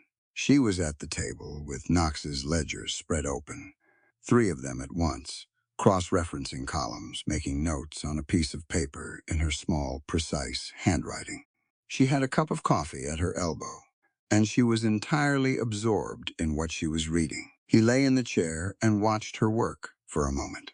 She looked up. "There's coffee." He got up and poured a cup and came to the table, and she turned one of the ledgers toward him and pointed at a column. Knox's payments to the county assessor go back 4 years, she said, monthly. The amounts increase every time there's a land dispute case in this valley. The assessor files a favorable report, and Knox deposits double the previous payment within the week. She moved her finger to a second column. The bank officer in Harlow appears here under initials, RW. 3 years of quarterly payments corresponding exactly to the dates when note holders in this valley received foreclosure notices. Colt looked at the columns. Knox's handwriting was neat and precise. The ledgers organized the way a man organized things when he believed he would never be called to account for them. Confidence made him careless. He'd written everything down because he'd never imagined anyone reading it who could use it against him. "This is enough," Colt said. "It's more than enough," she sat back. "This is enough to bring in a federal land agent. This goes above Gray, above the county. This is federal fraud on homestead claims," she said it quietly, without triumph, just stating what was true. He drank his coffee and looked at the ledgers and thought about Gray, about the pale Creekwater eyes and the complicated moral position of a man who followed the law as written and lived inside a county where the law as written had been purchased. "Gray doesn't know the full extent of it," Colt said. "He knows Knox has county connections. He may not know how deep it goes. Deep enough that he's been enforcing fraudulent boundary disputes for 3 years, she said, whether he knew it or not. There's a difference between those two things. She looked at him. Is there enough of a difference? He thought about it honestly. Yes. If he knew and participated, he's corrupt. If he enforced what he was given without investigating the source, he's negligent. Both are problems. They're different problems. She considered that. You're being generous. I'm being accurate. If we go at Gray the wrong way, we lose his cooperation on the evidence. We need him to file it, not fight it. She was quiet for a moment, turning her pencil in her fingers. He offered me protection, she said. Twice. That offer was corrupt at its root, whether he knew it or not, because it would have put county authority over my property. Yes, but he burned no one out. He shot no one. He rode the line between what he was told and what he could stomach. She looked at the ledgers. That line means something. Colt looked at her. You've been thinking about this longer than the last 5 minutes. I've been thinking about Gray for 8 months. She closed the top ledger. He's not Knox. He's a man who got comfortable in a corrupt system because the system gave him a function he believed in. That's a different problem than Knox. He drank his coffee. She was right. She was precise in her moral reasoning, the same way she was precise in her calculations of feed costs and irrigation angles.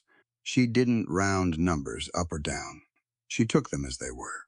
We go to Gray first, she said. We put the ledgers in front of him, and we let him see what he's been working inside. If he's the man I think he is, underneath the institutional rigidity, he'll act on it. And if he's not that man. She folded her hands on the table. Then we ride to the federal land office in Cheyenne, and we put Knox's ledgers on a desk there, and we let the federal process do what it does. It'll take longer. It'll be less clean, but it'll still be done. She'd thought it all the way through. Both paths, both outcomes, both timelines. She'd been doing the work in her head since before the coffee was done. He looked at her across Knox's ledgers and the scattered papers and the remains of 2 cups of coffee, and he thought that he had never in his life met anyone quite like her. Not the bravery of it, though that was real. Something more specific. The absolute refusal to be anything other than what she was, under any circumstances, in any amount of pressure. He didn't say any of that. He just drank his coffee. All right, he said. We go to Gray. They found him on the trail the next morning. Not by accident. Maeve had sent word through a neighboring rancher's boy the evening before. A 12-year-old named Pete, who rode like he'd been born on a horse, asking Gray to meet them at the crossroads above the Sullivan property at first light. Neutral ground.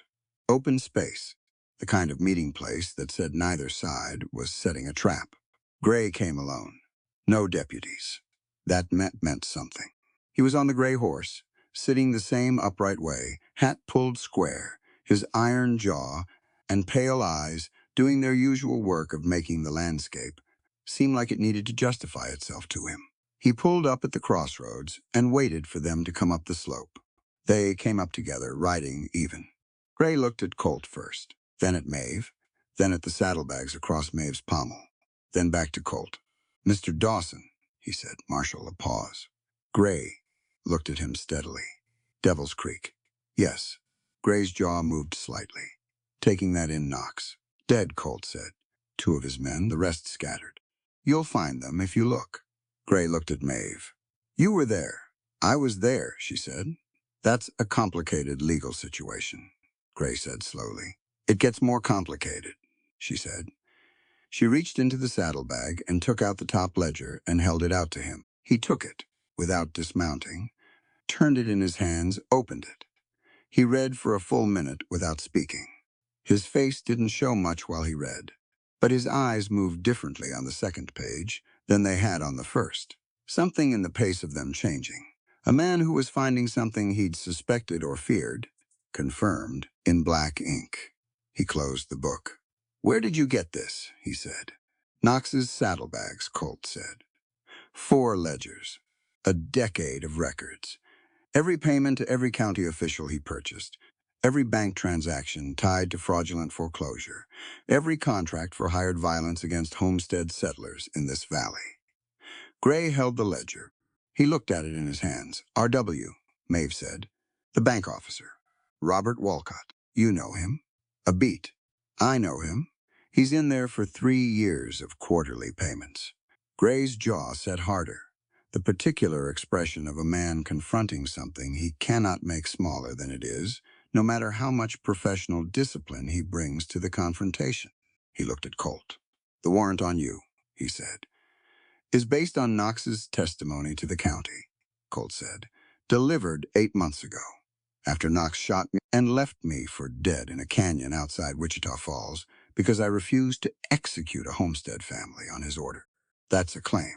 The ledgers will have a payment recorded around that period. Knox paid 2 men to leave my body in that canyon. He kept records of everything." Colt paused. "The doctor in Wichita Falls is named Samuel Bright.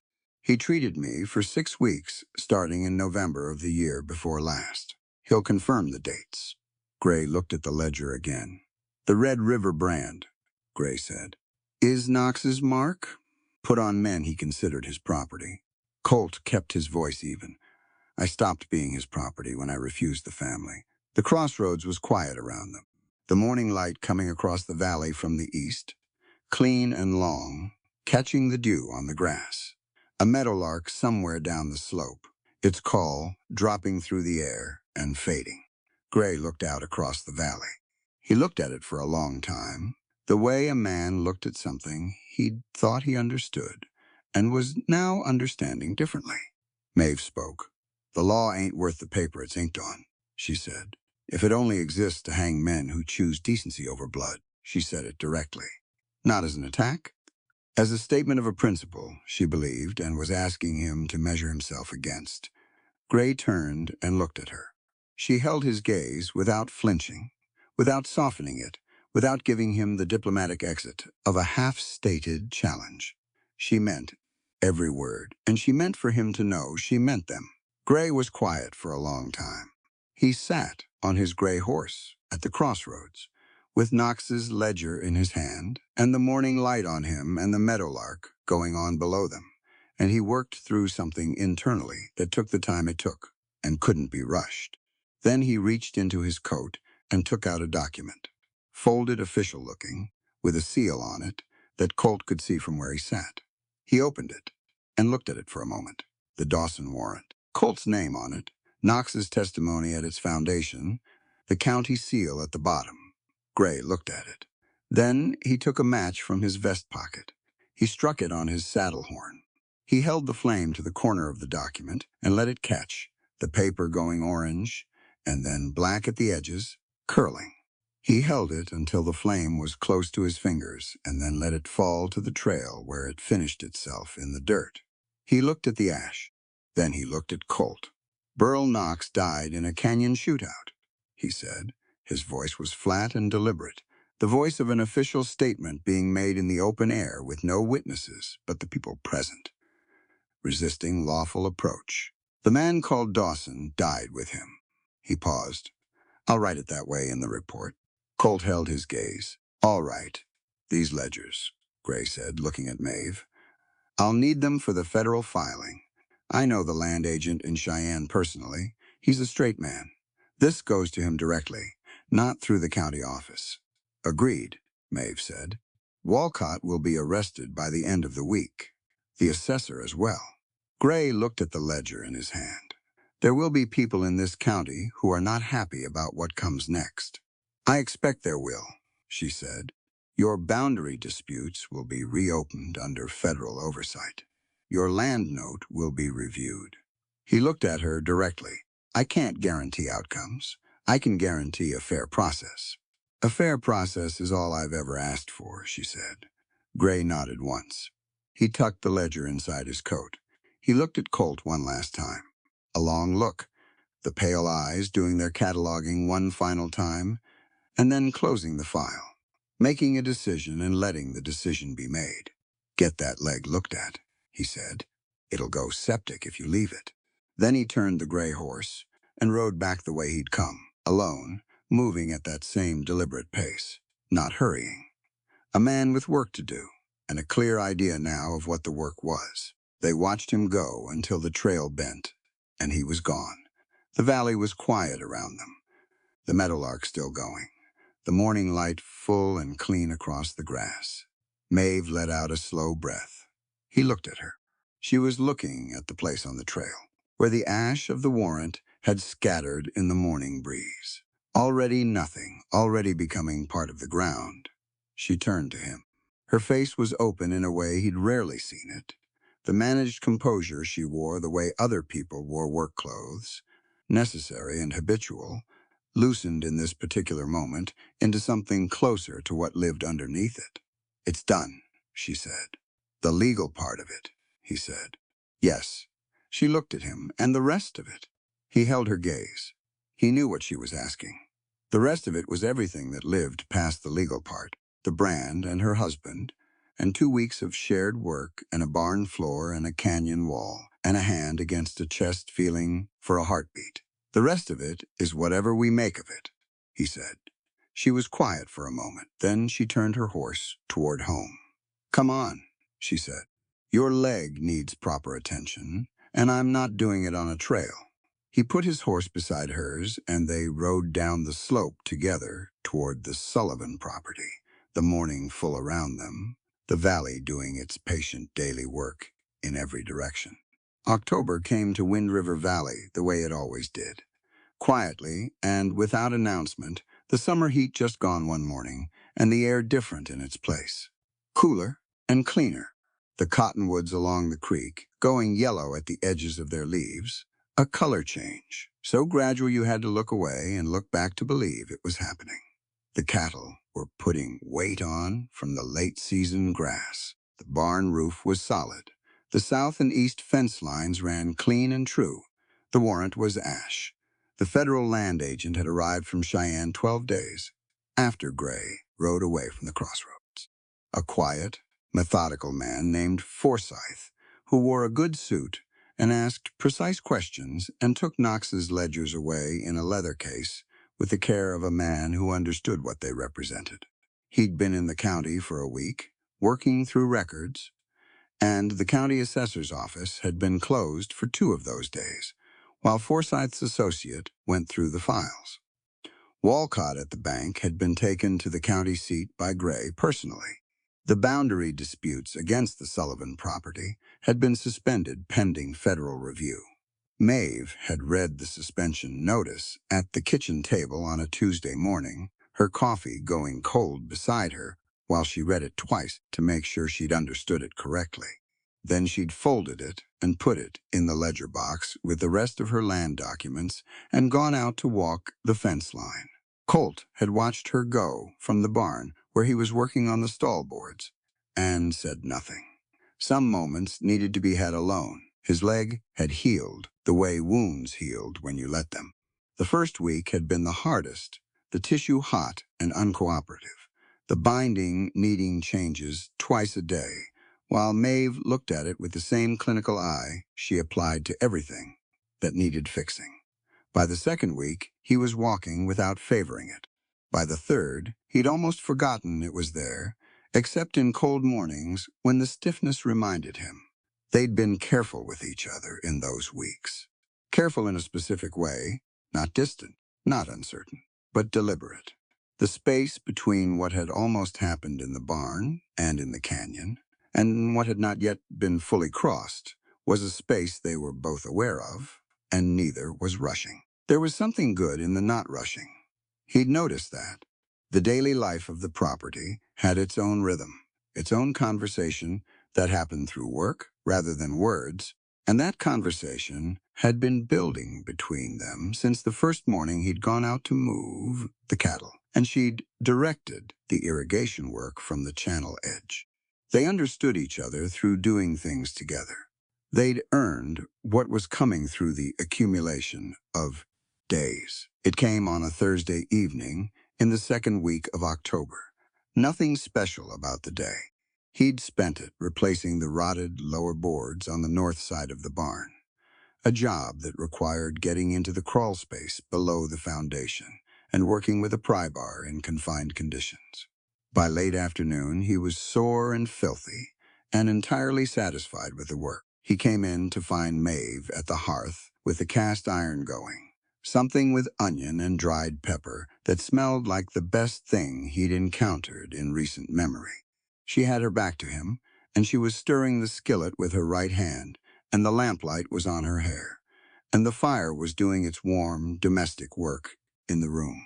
He stood in the doorway for a moment. She turned, looked at him, at the state of him, the crawlspace dirt and the sawdust, and the general evidence of a productive day. "Go wash," she said. He washed at the basin. He heard her moving around the cabin behind him, the particular sounds of her, the specific weight of her boots on the floorboards, the way she set things down with clean decisiveness. He'd been living with those sounds long enough, now that the absence of them, on the 2 days she'd gone to town for supplies, had felt like something missing in the room. He dried off and turned. She was at the table, setting 2 places. She looked up at him. They stood across the room from each other in the lamplight and the firelight and the early dark coming in through the windows, and whatever had been building between them for 5 weeks was fully present in the room, fully visible, as plain as the furniture. She set the serving spoon down. She came to him. She stopped close, looking up at his face with that direct, assessing look that had never once been anything other than honest. Her left hand came up and rested on his chest, over his heart, the deliberate contact she'd made twice before in different, desperate moments. But this time there was no barn collapse and no canyon wall, just the cabin and the evening, and 2 people who had taken the measure of each other across 5 hard weeks. He put his hand over hers. She moved closer. He bent and kissed her, slowly and without hurry, and she kissed him back with the same quality she brought to everything, full and certain, and without reservation. Her right hand came up to his jaw, and his hands went to her waist. And they stood in the middle of the kitchen, in the lamplight, and the supper got cold on the stove. Eventually she pulled back enough to look at him. Her eyes were clear and warm, and entirely her own. "The supper's going to burn," she said. "Probably," he said. She looked at him a moment longer. Then she went and moved the skillet off the direct heat and banked the fire down and came back to him. Later, much later, the supper was reheated and eaten at the table, in comfortable quiet, the fire rebuilt.